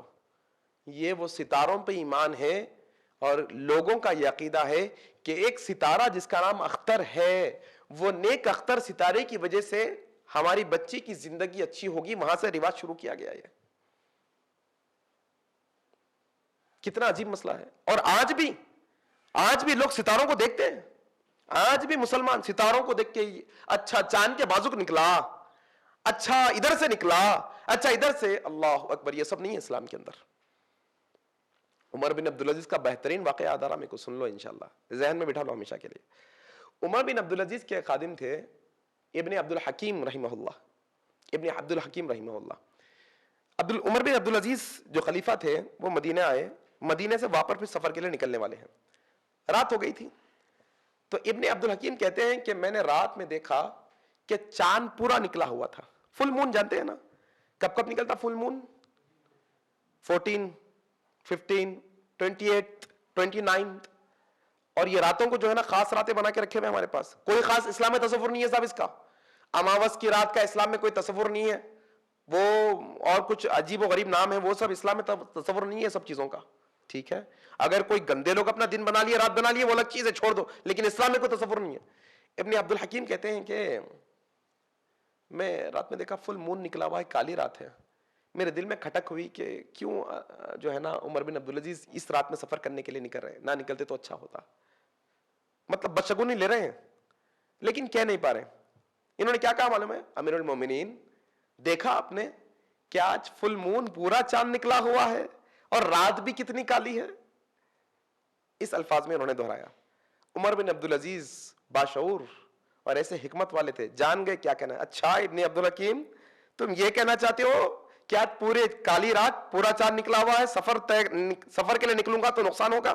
اے ابن عبدالحکیم سنو، ہم نہ تو کسی چاند پر بھروسہ کر کے سفر کرتے ہیں، نہ کسی سورج پر بھروسہ کر کے سفر کرتے ہیں، نہ کسی تارے پر بھروسہ کر کے سفر کرتے ہیں، ہم تو اللہ وحدہ لا شریک کے نام سے سفر کرتے ہیں، اسی پر بھروسہ کرتے ہیں۔ اللہ، یہ مسلمان ہیں۔ چاند تارے سورج اپنی جگہ آتے رہتے جاتے رہتے، نہ ان کی طرف سے کوئی مشکل آنے والی ہے، نہ انہوں کوئی نفع کے مالک ہے، نہ تو کوئی نقصان کے مالک ہے۔ صرف ایک اللہ ہے جو نفع و نقصان کا مالک ہے، صرف ایک اللہ ہے، ٹھیک ہے۔ اسی طریقے سے الصحیحہ کے اندر عبداللہ بن عباس رضی اللہ عنہ، البانی رحمہ اللہ نے الصحیحہ میں اپنی حدیث کو لایا ہے۔ عبداللہ بن عباس رضی اللہ عنہ روایت کرتے ہیں، کہتے ہیں اللہ کے نبی صلی اللہ علیہ وسلم نے فرمایا جو بدشگونی لے، اب بار بار میرے کو بدشگونی کیا ہے دہرانے کی ضرورت نہیں ہے، جتنے چیزاں پورے بول دیا، کالی بلی سے لے کے رستہ کاٹنے سے لے کے الٹی چپل سے لے کے ٹوٹے آئینے سے لے کے وہ خراب کنگے سے لے کے پورا وہاں سے وہاں تک پورا سب دیکھ لینا اب انشاءاللہ یہاں پر۔ گھر کا مسئلہ پورے بدشگونیاں. اللہ کے نبی صلی اللہ علیہ وسلم کی حدیث ہے, اللہ کے نبی صلی اللہ علیہ وسلم نے کہا جو کوئی بدشگونی لے فلیس منا, وہ ہم میں سے نہیں ہے. اللہ اکبر. اللہ کے نبی نے اپنی امتی بنانے سے انکار کر دیا ایسے لوگوں کو جو بدشگونی لیتے ہیں چیزوں سے, چھوٹی چھوٹی چیزوں سے بلا وجہ کے. 3 کونی گھر کا مسئلہ ہے, 3 کونی کمرے کا مسئلہ ہے, بھائی لسٹ ہے بڑی, ایک ایک چیز یاد آ رہی, بڑی لسٹ ہے. بدشگونی یاد رکھیے, نفع اور نقصان کا مالک کون؟ اللہ سبحانہ و تعالی. یہاں تک کہ کئی لوگ ایسے ہیں جو پتھروں سے, انگوٹھی کے پتھروں سے نفع حاصل کرنے کی کوشش کرتے ہیں. لال رنگ پہنے تو کاروبار میں برکت ہوتی, نیلم پہنے تو ایسا ہوتا, فلانا پہن لیے تو ایسا ہوتا, کالا پہنے تو ایسا ہوتا, سفید پہنے تو, سب ہے یہ مسئلہ. ایک سوال کروں آپ لوگوں سے, جواب دینا. ہاں, یہ پوری دنیا جو ہے ہماری, یہ زمین کی پوری دنیا, آسمان کے نیچے والی, یہ دنیا کے اندر سب سے قیمتی پتھر کون سا ہے جانتے ہیں؟ کون سا ہے بولو؟ اچھا, حجر اسود سے بھی کوئی قیمتی پتھر ہے کیا دنیا میں؟ کہاں سے آیا حجر اسود؟ اچھا, دنیا کے جو لال, کالے, پیلے, ہرے, اودے, نیلے پتھر ہے, ایک آ گیا تو اور ایک ڈھونڈ کے لا سکتے ہیں, لا سکتے ہیں؟ لا سکتے ہیں. اچھا, حجر اسود اور ایک لا سکتے کیا؟ کہاں جانا پڑتا؟ جنت کو جانا پڑتا. اللہ کے نبی نے کیا کہا, جو شخص ہر نماز کے بعد آیت الکرسی پابندی سے پڑھتا ہے, کیا کرتا ہے, ہر نماز کے بعد آیت الکرسی پابندی سے پڑھتا ہے, ایسے شخص کے لیے جنت میں جانے سے کوئی رکاوٹ نہیں سوائے اس کی موت کے. مطلب موت ہی چھائے, موت ہوئی تو پھر جنت میں جا سکتے. تو مطلب جنت کو جا کے آنا مطلب سمجھ گیا نا. تو لا سکتے کوئی حجر اسود؟ نہیں لا سکتے. سب سے قیمتی پتھر, اگر فائدہ ہونا تو وہ پتھر سے ہونا تھا کچھ تو بھی. عمر بن خطاب رضی اللہ عنہ پتھر کے سامنے کھڑے ہوئے ہیں اور کیا کہہ رہے ہیں معلوم ہے؟ طواف کر لیے, اس کو بوسا دینے کا مسئلہ آیا تو کہنے لگے, اے حجر اسود, اے کالے پتھر, تو نہ تو نفع کا مالک ہے نہ تو نقصان کا مالک ہے, یاد رکھ اگر میں تجھے نبی کو بوسا دیتے ہوئے نہ دیکھتا تو میں بھی تجھے کبھی نہ چومتا. اللہ اکبر. سب سے قیمتی پتھر کی یہ بات ہے. باقی کے پتھر تو اب چھوڑ دو, وہ 150 روپے کی انگوٹھی اپنے کو فائدہ پہنچاتی میرے بھائی. اللہ اکبر, کیسا مسئلہ ہو گیا دیکھو. وہ 300-400 کے پتھر لا کے لگا لے گے, اس میں یہ ایمان والے کا توکل نہیں ہے, یہ ایمان والے کا ایمان اور بھروسہ اور یقین نہیں ہے. اس سے بچنے کی ضرورت ہے. اب آ جائیے, میں آپ کو انشاءاللہ 2 چیزیں آج جو ہے نا بتانے کی کوشش کروں گا. ایک مسئلہ کیا ہے معلوم آپ کو بھائی, اب یہ جو بدشگونی ہے, یہ جو برے خیالات ہیں, یہ تو انسان کو آتے کیسا بھی, کہیں نہ کیسے تو آ ہی جاتے ہیں. تو اس کا علاج کیا ہے یہ دیکھ لیں گے انشاءاللہ. اچھا, اب معلوم نہیں تھا, کوئی چیز سے بدشگونی لے لیے ہے تو اس کا کفارہ کیا ہے, پھر یہ 2 چیزیں سیکھیں گے انشاءاللہ. اس سے پہلے 2 حدیثیں سنا دیتا ہوں جو بڑی زبردست اور بڑی اہم ہیں. خاص طور پہ ہماری جو ہے نا بہنیں یہ حدیث کو سنیں, اس لیے بھی کیونکہ یہ حدیث کی راویہ جو ہے نا امت کی ماں ہے. ٹھیک ہے, کون ہے معلوم؟ حضرت صفیہ رضی اللہ تعالیٰ عنہ. کون؟ حضرت صفیہ. کون ہے صفیہ؟ یہ حضرت عبداللہ بن عمر رضی اللہ تعالیٰ عنہ کی بیوی ہے. حضرت عبداللہ بن عمر رضی اللہ تعالیٰ عنہ کی بیوی. وہ کہتی ہے کہ میں نے اللہ کے نبی کی ایک بیوی سے یہ سنا, وہ کہہ رہی تھی کہ اللہ کے نبی صلی اللہ علیہ وسلم نے فرمایا, تم میں سے جو کوئی کسی کاہن کے پاس جائے, کسی فال کھولنے والے کے پاس جائے. آج مسئلہ ہے اور عورتیں اس میں سب سے زیادہ ملوث ہیں. ہم رقیہ کے سیشنز لیتے ہیں تو انٹریکٹ کرنے کا موقع ملتا ہے, تو کئی ایسی چیزیں باہر نکل کے آتی ہیں کہ مردوں کی اجازت کے بغیر یہ خواتین کہاں کہاں پھرتی ہیں اندازہ نہیں ہے. فال, کسی کے پاس گئے, نام والدہ کا نام بولے تو انہوں ان کی پوری ڈیٹیلز بولتے, کیا پرابلم ہے, کیا ہے, کدھر ہے, کیا کیا ہے مسئلہ, سب بولتے. فال کھولنا اسلام میں جائز نہیں ہے. اللہ کے نبی صلی اللہ علیہ وسلم نے یہی بتایا ہے کہ تم میں سے جو کوئی بھی کسی کاہن کے پاس, کسی فال کھولنے والے نجومی کے پاس گئے اور اس سے کوئی سوال کرے تو یاد رکھو یہ نجومیوں کے پاس جا کے فال کھولنے والوں کی 40 راتوں کی نماز قبول نہیں ہوگی. اللہ اکبر. کتنی؟ 40 راتوں کی نماز. معمولی بات سمجھ رہے ہیں آپ, یہ 40 راتوں کی نماز. اور ایک حدیث ہے ایسے ہی الفاظ کے ساتھ, اللہ کے نبی نے کہا کوئی اگر نجومی یا فال کھولنے والے کے پاس جا کر فال کھلوائے تو اگر اس نے وہ جو فال کھولنے والا جو باتیں کہا اس کی تصدیق کر لی, ارے صحیح بول رہے ہیں بھائی, ارے کتنا صحیح بولے واقع میں, ارے کیا صحیح پوری باتیں بول دیا, اس کی تصدیق کر لی اگر, تو اللہ کے نبی صلی اللہ علیہ وسلم نے کہا ایسا مرد, ایسی عورت نے محمد صلی اللہ علیہ وسلم پر نازل کی ہوئی شریعت سے کفر کیا. اللہ اکبر. یہ سب چیزیں ریلیٹ ہے اس لیے حدیث سنایا آپ لوگوں کو میں. یہ افلاسی آنا, لوگوں کے پاس جا کے فالاں کھلا کے آنا, میرے اماں دیکھو دنوں سے افلاسی نہیں آتی. ہمارے عمل ہے یہ, ہمارے کرتوت ہے یہ, جو ہم تک یہ مشکلیں پہنچاتے ہیں. ہمارے اپنے ہاتھوں کے کمائے ہوئے چیزیں ہیں, یہ یاد رکھو. اور ایک خوشخبری سنا دیتا ہوں آپ لوگوں کو میں, یہ حدیث کے ذریعے سے. ابھی جو میں آپ لوگوں کو حدیث سنایا نا حضرت صفیہ رضی اللہ تعالیٰ عنہ کی, یہ صحیح مسلم کی حدیث ہے, ٹھیک ہے. ایک اور حدیث خوشخبری میں آپ کو یہ سناتا ہوں, صحیح بخاری اور مسلم کی حدیث ہے. عبداللہ بن عباس رضی اللہ عنہ روایت کرتے ہیں, اللہ کے نبی صلی اللہ علیہ وسلم نے فرمایا, آج میرے سامنے سابقہ امتیں پیش کی گئی. پرانی امتیں گزری نا, وہ پوری امتیں پیش کی گئی. تو میں نے دیکھا کہ ایک نبی ایسے ہیں جن کے صرف 10-12 لوگ ہیں خالی. نیلا ایمان لوگ زیادہ, تھوڑے چلا ایمان لوگ تھوڑے ہیں, کسی کے ساتھ چند ہے, کسی کا تھوڑے اور زیادہ ہے. پھر میں نے کیا دیکھا کہ ایک بڑا جنب غفیر ہے, ایک بڑا گروپ ہے ایک نبی کے ساتھ. میں نے کہا یہ کس کا ہے بھائی, یہ بڑا گروپ کس کا ہے؟ میں سمجھ رہا تھا کہ میرا ہے. لوگوں نے کہا نہیں, یہ جو ہے نا موسیٰ علیہ السلام کی قوم ہے. پھر اللہ کے نبی کہتے ہیں کہ مجھے 2 بڑے گروپ دکھائے گئے, بڑی جماعتیں, بڑی تعداد میں. پھر کہا گیا کہ اللہ کے نبی یہ ہے آپ کی امت, اللہ اکبر, یہ پورا جنب غفیر آپ کی امت ہے. اور فرشتوں نے کہا اور مجھے خوشخبری دی گئی, اور یہ خوشخبری ہم تمام لوگوں کے لیے ہے انشاءاللہ. اللہ کے نبی صلی اللہ علیہ وسلم نے فرمایا یہ ساری آپ کی امت ہے, اور اللہ کے نبی یہ پورے جنب غفیر میں سے آپ کی امت میں سے 70,000 ایسے لوگ ہوں گے جو بغیر حساب کتاب کے, بغیر عذاب دیے کہ جنت میں داخل کیے جائیں گے. اللہ اکبر. اللہ سے دعا ہے کہ اللہ بھی ہمیں ان میں سے بنا دے, آمین. اللہ کے نبی حدیث سنائے, چلے گئے. اب صحابہ باہر بیٹھے ہوئے ہیں. دیکھو صحابہ کو لگاؤ تھی یہ چیزوں سے. اگر میں یہاں پر روک دوں اور بیان ختم کر کے چلے جاؤں تو بولیں گے حدیث سن لیا اور کیا ہے 70,000 لوگ, کون تو بھی ہوں گے, وہ اپنے کو کیا کرنا ہے بھائی, ہوں گے کون تو بھی, کیسے ہوں گے, کدھر ہوں گے, اپنے کو ہاں بھائی, ارے وہ پلاٹا مل رہے کہتے ہیں بھائی فری میں بانٹ رہے کہتے ہیں, ارے کہاں ہے ذرا ڈیٹیل تو لے کے آؤ, ارے فلانی جگہ پہ بڑا ڈسکاؤنٹ, ارے کہاں ہے ذرا. یہ اپنی فکر ہے آج کے مسلمانوں کی. صحابہ کرام کی فکر کیسی تھی معلوم؟ اللہ کے نبی بھی گئے, پورے ڈسکس میں لگ گئے, کون ہوں گے بھائی آخر وہ, بغیر حساب کتاب جنت میں جانا معمولی بات سمجھ رہے ہیں کیا بھائی؟ ارے بہت بڑی بات ہے, بہت بڑی بات ہے. اللہ اگر کسی کو چن لے تو یاد رکھنا بہت بڑی بات ہے. صحابہ اکرام اکٹھا ہو گئے, بحث کرنے لگے کہ وہ ایسے لوگ ہوں گے, وہ صحابہ ہوں گے, وہ یہ کرنے.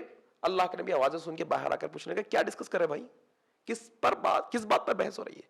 کہا ہے اللہ کے نبی وہ جو بغیر حساب کتاب کے 70,000 جانے والے ہیں جنت میں, وہ کون ہوں گے اس پہ ڈسکس کرتے. اللہ کے نبی صلی اللہ علیہ وسلم نے 3 نقطے بتا دیے. کتنے نقطے؟ 3 نقطے. یہ 3 عمل کرنے والے وہ ہوں گے جو بغیر حساب کتاب کے, اللہ کے بغیر عذاب کے جنت میں داخل کیے جائیں گے. اللہ اکبر. 3. سب سے پہلے اللہ کے نبی صلی اللہ علیہ وسلم نے فرمایا وہ لوگ نہ جھاڑ پھونک کرتے ہوں گے نہ کرواتے ہوں گے. اللہ اکبر. جھاڑ پھونک, جادو کرنا, جادو ٹونا, گیٹھیاں مارنا, پھونک مارنا, یہ سب جائز نہیں ہے. وہ جائز رقیہ جو ہے وہ کر سکتے ہیں, لیکن یہ کون سے جھاڑ پھونک کی بات ہو رہی ہے؟ وہ غیر شرعی, نہ جادو کرتے ہوں گے نہ جادو کرواتے ہوں گے. عام لفظوں میں کیا ہے؟ نہ جھاڑ پھونک کرتے ہوں گے نہ جھاڑ پھونک کرواتے ہوں گے. پہلی کوالٹی ہوں گی ان کی, بغیر حساب کتاب کی جنت میں جانے والے. دوسری کوالٹی اللہ کے نبی صلی اللہ علیہ وسلم نے کہا وہ بدشگونی نہیں لیتے ہوں گے. اللہ اکبر. بغیر حساب کتاب کے جنت میں جانا ہے, کالے تاگے, پیلے داغے, ہرے تاگے, لال نیمبو, پرانا نیمبو, نیا نیمبو, لمبا ناریل, چپٹا ناریل, الٹی چپل, یہ پورے بدشگونیاں نکالے تو انشاءاللہ جنت میں جاتے بغیر حساب کتاب کے. دوسری کوالٹی کیا ہے ان کی؟ کہ وہ بدشگونی نہیں لیتے ہوں گے کسی چیز سے بھی. تیسری کوالٹی ان کی یہ ہوگی کہ وہ ایک اللہ پر ہی بھروسہ اور توکل کرنے والے ہوں گے. اللہ اکبر. 70,000 لوگ. اور ایک حدیث اس کی تائید میں آئی ہے, وہ حدیث میں یہ کہا گیا یہ 70,000 جو فرد ہوں گے اس میں سے ہر ایک کے ساتھ پھر اور 70,000 بھی جائیں گے اندر. اللہ اکبر. 70,000 انٹو 70,000 ماشاءاللہ. یہ 3 کوالٹی اپنے اندر پیدا کرنے کی کوشش کرنا, ہم اللہ پر بھروسہ رکھنا چیزوں کے اندر. کئی لوگ ایسے ہیں جو یہ جو ہے نا حدیث سننے کے بعد علماء کرام بیان کرتے ہیں کہ علاج و معالجہ چھوڑ دیتے ہیں, دوائی نہیں کھاتے, بولتے کہ ہم اللہ پہ توکل. نہیں, اللہ کے نبی صلی اللہ علیہ وسلم نے ہمیں بتایا ہے دوائی بھی کرنے کے لیے, دوائی کرنا چاہیے. یہ وہ جھاڑ پھونک نہیں جو ہم سمجھ رہے ہیں, یا یہ وہ علاج نہیں جو ہم سمجھ رہے ہیں, بلکہ کرنا چاہیے, علاج بھی کرنا چاہیے. اللہ کے نبی نے بخار کے لیے علاج بتایا ہے, دردوں کے لیے علاج بتایا ہے, پیٹ کی خرابی کے لیے علاج بتایا ہے. حضرت علی رضی اللہ عنہ کو خاص پرابلم تھی, اس کا علاج بتایا ہے. یہ سب علاج اللہ کے نبی نے خود ہمیں بتائے ہیں. ٹھیک ہے, اب آ جائیے انشاءاللہ. میں نے جیسا آپ سے کہا تھا کہ انشاءاللہ میں آپ لوگوں کو کیا بتاؤں گا, علاج بھی بتاؤں گا اور کفارہ بھی اس کا. آئیے ہم جو ہے نا بدشگونی کا علاج اس حدیث سے لیتے ہیں جو حدیث ابو داؤد میں آئی ہے، جس کے راوی حضرت عبداللہ بن مسعود رضی اللہ تعالیٰ عنہ ہیں۔ اللہ کے نبی صلی اللہ علیہ وسلم نے فرمایا کہ بدشگونی لینا شرک ہے، کوئی چیز سے بدشگونی لینا شرک ہے۔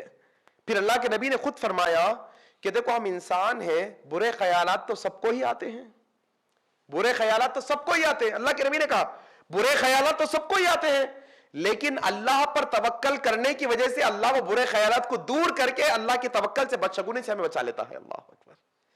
کیا ہے بدشگونی کا علاج؟ اللہ پر توکل مضبوط کرنا، اللہ پر بھروسے کو اور بڑھانا، اللہ پر توکل کرنا چیزوں کے اندر، یہ اس کا علاج ہے، یاد رکھو۔ اور دوسرا علاج کیا ہے بدشگونی کا؟ وہ یہ کہ کوئی کام کے بارے میں بدشگونی آ گئی، اب میں یہ کرنے جا رہا ہوں، جیسے کہ گھر میں سے جاتے جاتے بولتے ہیں ہم آواز نہیں دینا، نکلتے وقت میں ٹوکنا نہیں بولتے، ٹوکے تو ہمارا کام خراب ہو جاتا ہے، ایسا بولتے ہیں اپن لوگ، یہ بدشگونی ہے۔ یہ بھی ایسا راستے سے جا رہے ہیں، بلی راستہ کاٹی، ایسا جا رہے ہیں، کچھ تو بھی ایک مسئلہ ہوا، بدشگونی آئی، تو بدشگونی کا علاج یہ ہے کہ وہ کام سے رکنا نہیں، وہ کام کر دینا جا کے، یہ بدشگونی کا علاج ہے۔ رک گئے تو پھر وہ بدشگونی میں شامل ہو جائیں گا۔ اس کا علاج کیا ہے؟ ایک تو اللہ پہ توکل کر دینا، پھر اللہ پہ بھروسہ رکھ کے یہ بلی کتے رستے میں آتے جاتے رہتے، چھوڑو ان کا، یہ چپل اوندی چتی ہوتے رہتی، یہ خینچی بستے رہتی ہے، نعرے لٹکتے رہتا، چھوڑو اس کا، اللہ پہ توکل، میں جو کام کرنے کے لیے نکلا میں کر کے آؤں گا۔ اگر رک گئے تو پھر پرابلم ہے، اگر رک گئے تو پھر پرابلم ہے۔ تو علاج کیا ہے اس کا؟ پہلا علاج اللہ پہ توکل، دوسرا کام سے رکنا نہیں، یہ اس کا علاج ہے۔ اس کا کفارہ بھی ہے۔ حدیث کیا ہے دیکھیے آپ، مسند احمد کی صحیح حدیث ہے، راوی کون ہے؟ عبداللہ بن عمرو رضی اللہ تعالیٰ عنہ ہے۔ اللہ کے نبی صلی اللہ علیہ وسلم نے فرمایا جس کسی کو کسی بدشگونی نے کسی کام سے روک دیا تو اس نے شرک کیا۔ جس کسی کو کسی بدشگونی نے اسے کام سے روک دیا، کام کرنے والا تھا، کوئی چیز دکھ گئی، ارے نہیں بھائی ان کی صورت دیکھ کے اٹھا ایسا ہوا، ان کی صورت دکھ گئی اب نہیں کرتا، ان کی صورت دکھے تو کام خراب ہو جاتا، انہوں دکھے تو ایسا ہو جاتا۔ بدشگونی نے جسے کسی کام سے روک دیا تو اس نے کیا کیا؟ شرک کیا۔ پھر صحابہ نے پوچھا اللہ کے نبی اگر کسی سے غلطی سرزد ہو جائے تو اس کا کفارہ کیا ہے؟ کیا کفارہ ادا کرے اللہ کے نبی صلی اللہ علیہ وسلم؟ تو اللہ کے نبی صلی اللہ علیہ وسلم نے غلطی سے انجانے میں بدشگونی لینے کا جو کفارہ ہے وہ یہ بتایا کہ بس تم یہ دعا پڑھ لو۔ دعا کیا ہے؟ اللہم لا خیر الا خیرک، اللہم لا طیر الا طیرک، اے اللہ کوئی خیر نہیں سوائے تیرے خیر کے، اللہم لا طیر الا طیرک، اے اللہ کوئی شگن نہیں لیکن تیرے شگن کے۔ اللہ اکبر۔ کیا ہے کفارہ؟ اللہم لا خیر الا خیرک ولا طیر الا طیرک، یہ کفارہ ہے بدشگونی کا۔ میرے بھائی بنیادی طور پر جو ہے نا آخر میں 5-10 منٹ کے اندر میں آپ لوگوں کے سامنے جو ہے نا ایک اہم بات بتا کر اپنی بات کو بالکل جو ہے نا اختتام پہ لے کے آؤں گا۔ وہ بات کیا ہے دیکھیے آپ، رحمت کے فرشتے آئیں گے تو افلاسی سب چلے جائیں گے انشاءاللہ۔ کیا آئیں گے؟ رحمت کے فرشتے آ جائیں گے تو افلاسی چلے جائے گی انشاءاللہ، ہمارے گھر سے نحوست چلے جائے گی، ہمارے گھر سے مسائل ختم ہو جائیں گے انشاءاللہ، ٹھیک ہے؟ تو اب رحمت کے فرشتے کہاں آتے ہیں کہاں نہیں آتے، تھوڑا اپن یہ علم حاصل کر لینا۔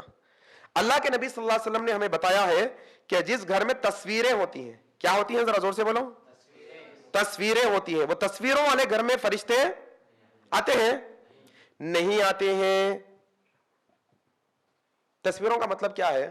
جاندار چیز کی کوئی بھی تصویر، کسی بھی جاندار چیز کی تصویر، نہیں ہمارے دادا جان تھے ان کی یاد میں ہم لگا لیے، تو نہیں، آپ کے دادا جان کی تصویر لگانے سے رحمت کے فرشتے نہیں آتے، نکال کے اندر رکھ دیجئے۔ آپ تھوڑے ایسے بھی ہے اپنے پاس ہوشیار لوگ، نہ دادا رہتے نہ رشتہ رہتا نہ کچھ رہتا نہ کیا رہتا، انہیں کانکچ پڑے ہوا ہے، پڑی ہوئی ہے، انہیں کانکچ ہے، وہ فلم کے ہیرو ہیروئن ان کے فین ہے تو ان کے فوٹو لگا کے رکھتے گھر میں۔ پہلے ان کے فین بننا ہے گناہ ہے، اوپر سے ان کی فوٹو لگا کے اور رحمت کے فرشتوں کو پڑھ رہے ہیں، آؤ ان کے فین ہے نکو آ جاؤ۔ رحمت کے فرشتے نہیں آتے بھائی۔ اللہ کے نبی صلی اللہ علیہ وسلم کو ایک دفعہ حضرت علی دعوت دی، معلوم آپ لوگوں کی بات؟ حضرت علی ایک دفعہ دعوت دی اللہ کے نبی کو، آئیے اللہ کے نبی، کیا معلوم ہوا؟ داماد بھی کیا کرنا، سسرے کو دعوت دیتے رہنا گھر پہ، یہ حدیث سے معلوم ہو رہا آپ نے کو۔ حضرت علی اللہ کے نبی کو کھانا پا کے بولے آئیے اللہ کے نبی، اللہ کے نبی آئے، گھر میں داخل ہوئے، وہاں کا وہیں واپس، پیچھے پیچھے حضرت علی بھاگ کے، اللہ کے نبی کیا ہو گیا؟ کہا کہ تمہارے گھر پہ جو پردہ ہے نا اس پہ تصویریں ہیں، جہاں تصویریں ہوتی ہیں وہاں رحمت کے فرشتے نہیں آتے، میں بھی نہیں آتا۔ اللہ اکبر۔ تو افلاسی کہاں سے آتی معلوم؟ گھر میں فوٹوਆਂ رہنے سے آتی۔ دیکھو بھائی انشاءاللہ یہاں سے مل رہا اپنے کو ثبوت، رحمت کے فرشتے چلے جائیں گے تو افلاسی جائیں گی، شیطان آئیں گا، اور کیا آئیں گا، ٹھیک ہے؟ پھر اللہ کے نبی صلی اللہ علیہ وسلم نے دوسری حدیث میں بتایا ہے جس گھر میں کتا ہوتا ہے وہاں پر رحمت کے فرشتے نہیں آتے۔ جس گھر میں آج تو جو ہے نا فیشن بنا ہوا ہے، کون سی جو ہے نا بریڈ کا ہے بھائی، کون سے جو ہے نا ماڈل کا ہے، کون سے خاندان کا قبیلے کا ہے، لاکھوں لاکھوں روپے کے کتے خرید رہے ہیں لوگ. مطلب آپ ایک کتا خرید کے گھر میں لا رہے ہیں، پیسہ دے کے افلاسی خرید کے لا رہے ہیں، سمجھو گھر کے اندر. جہاں کتا ہوتا ہے وہاں رحمت کے فرشتے نہیں آتے ہیں. ٹھیک ہے، اسی طریقے سے رحمت کے فرشتے جو چلے جاتے ہیں ایک اور مسئلے میں، ایسی بیوی سے جس کا شوہر ناراض ہے، یا پھر ایسی ناشکری بیوی جو ہمیشہ اپنے شوہر کی ناشکری پن کرتی، ایسے بیویوں سے اللہ کے رحمت کے فرشتے دور، اللہ کی رحمت دور چلے جاتی ہے لوگوں سے. انشاءاللہ دلائل پھر کبھی دیں گے انشاءاللہ. اسی طریقے سے میں لسٹ بتا دے رہا ہوں صرف آپ لوگوں کو سرسری طور پر، انشاءاللہ تحقیق پڑھیے اس بارے میں جا کر کے. ٹھیک ہے، نماز صحیح نہیں پڑھتے، جو سجدہ اور رکوع صحیح نہیں کرتے، وہ بھی اللہ کی رحمت سے مایوس ہونے والے، محروم ہونے والے ہیں. اللہ کی رحمت ان سے دور ہونے والی، جو نماز میں سجدہ اور رکوع صحیح نہیں کرتے. اسی طریقے سے خرید و فروخت میں جھوٹی قسم کھا کے خرید و بیچنے والے، بزنس کرنے والے جھوٹی قسم کھا کے، ان سے بھی اللہ کی رحمت دور ہو جاتی ہے. اور اسی طریقے سے احسان کر کے جتلانے والے، احسان کر کے ہم کر کے دیے، ہم کرے بول کیا ہوا تمہارے کو، ہم ہی ہے تو تم ہے، تم نے تو کہا کر لیتے تھے. یہ احسان کر کے جتانا ہے. احسان کر کے جتانے والوں پہ بھی اللہ کی رحمت نہیں آتی، یاد رکھنا. اسی طریقے سے بدکاری کرنے والے، زنا کرنے والے، ہاتھوں کا زنا، پیروں کا زنا، آنکھوں کا زنا، کون سا بھی زنا رہنے دو. ہاتھوں کا زنا کیا ہے؟ چیٹنگ کرنا غیر محرم سے. آنکھوں کا زنا غیر محرم کو دیکھنا، ٹھیک ہے نا. کانوں کے زنا غیر محرم سے سننا، بیکار کی بےہودہ چیزیں. ٹھیک ہے، بدکاری کرنے والوں کے قریب رحمت کے فرشتے نہیں آتے ہیں. اسی طریقے سے ٹخنوں کے نیچے کپڑا لٹکانے والے کے لیے بھی اللہ کی رحمت دور چلے جاتی ہے. ٹخنوں کے نیچے جو کپڑا لٹکاتے ہیں اس سے بھی اللہ کی رحمت کے فرشتے، اللہ کی رحمت دور ہو جاتی ہے، اللہ کی رحمت دور ہو جاتی ہے ٹخنوں کے نیچے کپڑا لٹکانے والوں سے. اسی طریقے سے عورت اور مرد ایک دوسرے کی مشابہت کرتے ہیں. وہ عورت سے اللہ کی رحمت دور ہو جاتی ہے جو مردوں کی مشابہت کرتی ہے، وہ مرد سے اللہ کی رحمت دور ہو جاتی ہے جو عورتوں کی مشابہت کرتے ہیں. ٹھیک ہے، اسی طریقے سے دیوس سے اللہ کی رحمت دور ہو جاتی ہے. دیوس کا مطلب ہوتا ہے گھر کی عورتیں ہیں، بے پردہ پھرتی ہیں، بےہودہ کام کرتی ہیں، ننگے کام کرتی ہیں، گناہ کے کام کرتی ہیں، لیکن پھر بھی وہ مرد جو ہے نا نظر انداز کر دے رہا، اس کے سامنے سب ہو رہا. ایسے مرد کو دیوس کہتے ہیں. ایسے دیوس مرد کے پاس جو ہے نا رحمت، اللہ کی رحمت نہیں آتی ہے. اسی طریقے سے تکبر کرنے والا فقیر ہے لیکن پھر بھی تکبر کر رہا ہے. تکبر تو کس کے لیے بھی جائز نہیں ہے. تکبر کس کے لیے بھی جائز؟ تکبر کس کی چادر ہے؟ اللہ کی چادر. اللہ کہتے ہیں تکبر میری چادر ہے، جو اسے مجھ سے چھینے گا میں اسے پھاڑ کے رکھ دوں گا. اللہ اکبر. تکبر کس کے لیے بھی جائز نہیں ہے، یاد رکھنا. کسی معاملے میں بھی تکبر نہیں کر سکتے. نیکی کے معاملے میں نیک ہے تو بھی میں نیک ہوں بلکہ تکبر نہیں کر سکتے. تکبر جو فقیر ہے، غریب ہونے کے بعد بھی تکبر کر رہا ہے، 1 روپے دیتے، آدھا نہیں دیتے میرے کو، اتنا کا قابل ہوں میں. تکبر جو کر رہا، اللہ کے نبی کہتے ہیں تکبر کرنے والے فقیر سے بھی اللہ کی رحمت دور ہو جاتی ہے. اسی طریقے سے والدین کی نافرمانی کرنے والے سے بھی اللہ کی رحمت دور ہو جاتی ہے. اللہ اکبر. اللہ بچا کے رکھے بھائی. اللہ کا بھی فرما بردار بنائے، نبی کا بھی فرما بردار بنائے، اور والدین کا بھی فرما بردار بنائے ہمیں اللہ. آمین. تو والدین کی نافرمانی کرنے والے سے بھی اللہ کی رحمت دور ہو جاتی ہے. زائد پانی روک رکھنے سے بھی اللہ کی رحمت دور ہو جاتی ہے. سٹوریج رکھے ہوا ہے آپ کے پاس، پھر بھی نیدرے منگے تو کس کو بھی آپ، پڑوسی آ کے بولا نل نہیں آیا 2 دن سے تھوڑا دیو، نیدرے ہیں رکھے ہوا گھر میں پانی. یہ پانی نہیں دینے والوں کو بھی، جو سٹوریج کر کے رکھ لیتے ہیں، لوگوں کو دیتے نہیں پانی، روک کے رکھ لیتے ہیں، ایسے لوگ بھی اللہ کی رحمت سے کیا ہوتے ہیں؟ دور ہو جاتے ہیں، محروم رہتے ہیں. غرض کے اور بہت ساری چیزیں ہیں. انشاءاللہ اپنے گھروں کے اندر اگر افلاسی نہ آئے، اپنے گھر کے اندر رحمت آئے، تو پھر اللہ کے دین کو اپنے گھر پر نافذ کر دو. فرائض کی پابندی کرو گھر کے اندر. اللہ کے نبی نے کہا اپنے گھروں کو قبرستان نہ بناؤ، مطلب نمازیں پڑھو گھر کے اندر. میرے بھائیوں سے بھی گزارش ہے، گھر میں تو عورتیں پڑھتی ہوں گی، اپنے سنت اور نفل نمازیں گھر میں پڑھنے کی عادت ڈالنے کی کوشش کرو. پڑھ سکتے ہیں، یہی سنت طریقہ ہے، اصل طریقہ. صحابہ اکرام یہی کرتے تھے، گھر میں نوافل پڑھتے تھے، گھر میں مسجد میں آ کر فرض نماز پڑھتے تھے. گھر کے بچے بھی دیکھنا نا، ابا نماز کیسا پڑھ لیں، بڑے بھائی کیسا نماز پڑھ لیں. بیوی کو بھی سکھانا، بیویاں گھر میں سکڑ کے سجدے کرتی، معلوم ہی نہیں رہتا ان لوگوں کو کیسا کرنا ہے. آپ کر کے بتانا ایسا کرنا ہے، بیگم سجدہ رکوع ایسا کرنا ہے، کر کے بتانا. گھر میں پڑھے تو معلوم ہوتا ہے انشاءاللہ. تو گھر کے اندر قرآن کی تلاوت رہیں گی تو رحمت کے فرشتے نزول ہوں گا. ٹھیک ہے نا. گھر کے اندر موسیقی رہیں گی تو شیطان آئیں گا، رحمت کے فرشتے چلے جائیں گے. ہر کام بسم اللہ سے کرنا شروع کرو، افلاسی چلے جائے گی انشاءاللہ. ہر کام بسم اللہ سے. اب ہر کام بولے تو اچھے کام آج خالی، کہیں ٹی وی دیکھنے کے واسطے، فلم دیکھنے بسم اللہ بول کے کھولیں گے، کہیں جائز نہیں ہے. کون تو بھی کش مارنے والا تو بسم اللہ بول کے شروع کریں گے، نہیں یہ سب جائز نہیں ہے. حلال کاموں کی بات کر رہا ہوں. ہر کام سے پہلے کچھ چیز رکھ رہے ہیں بسم اللہ،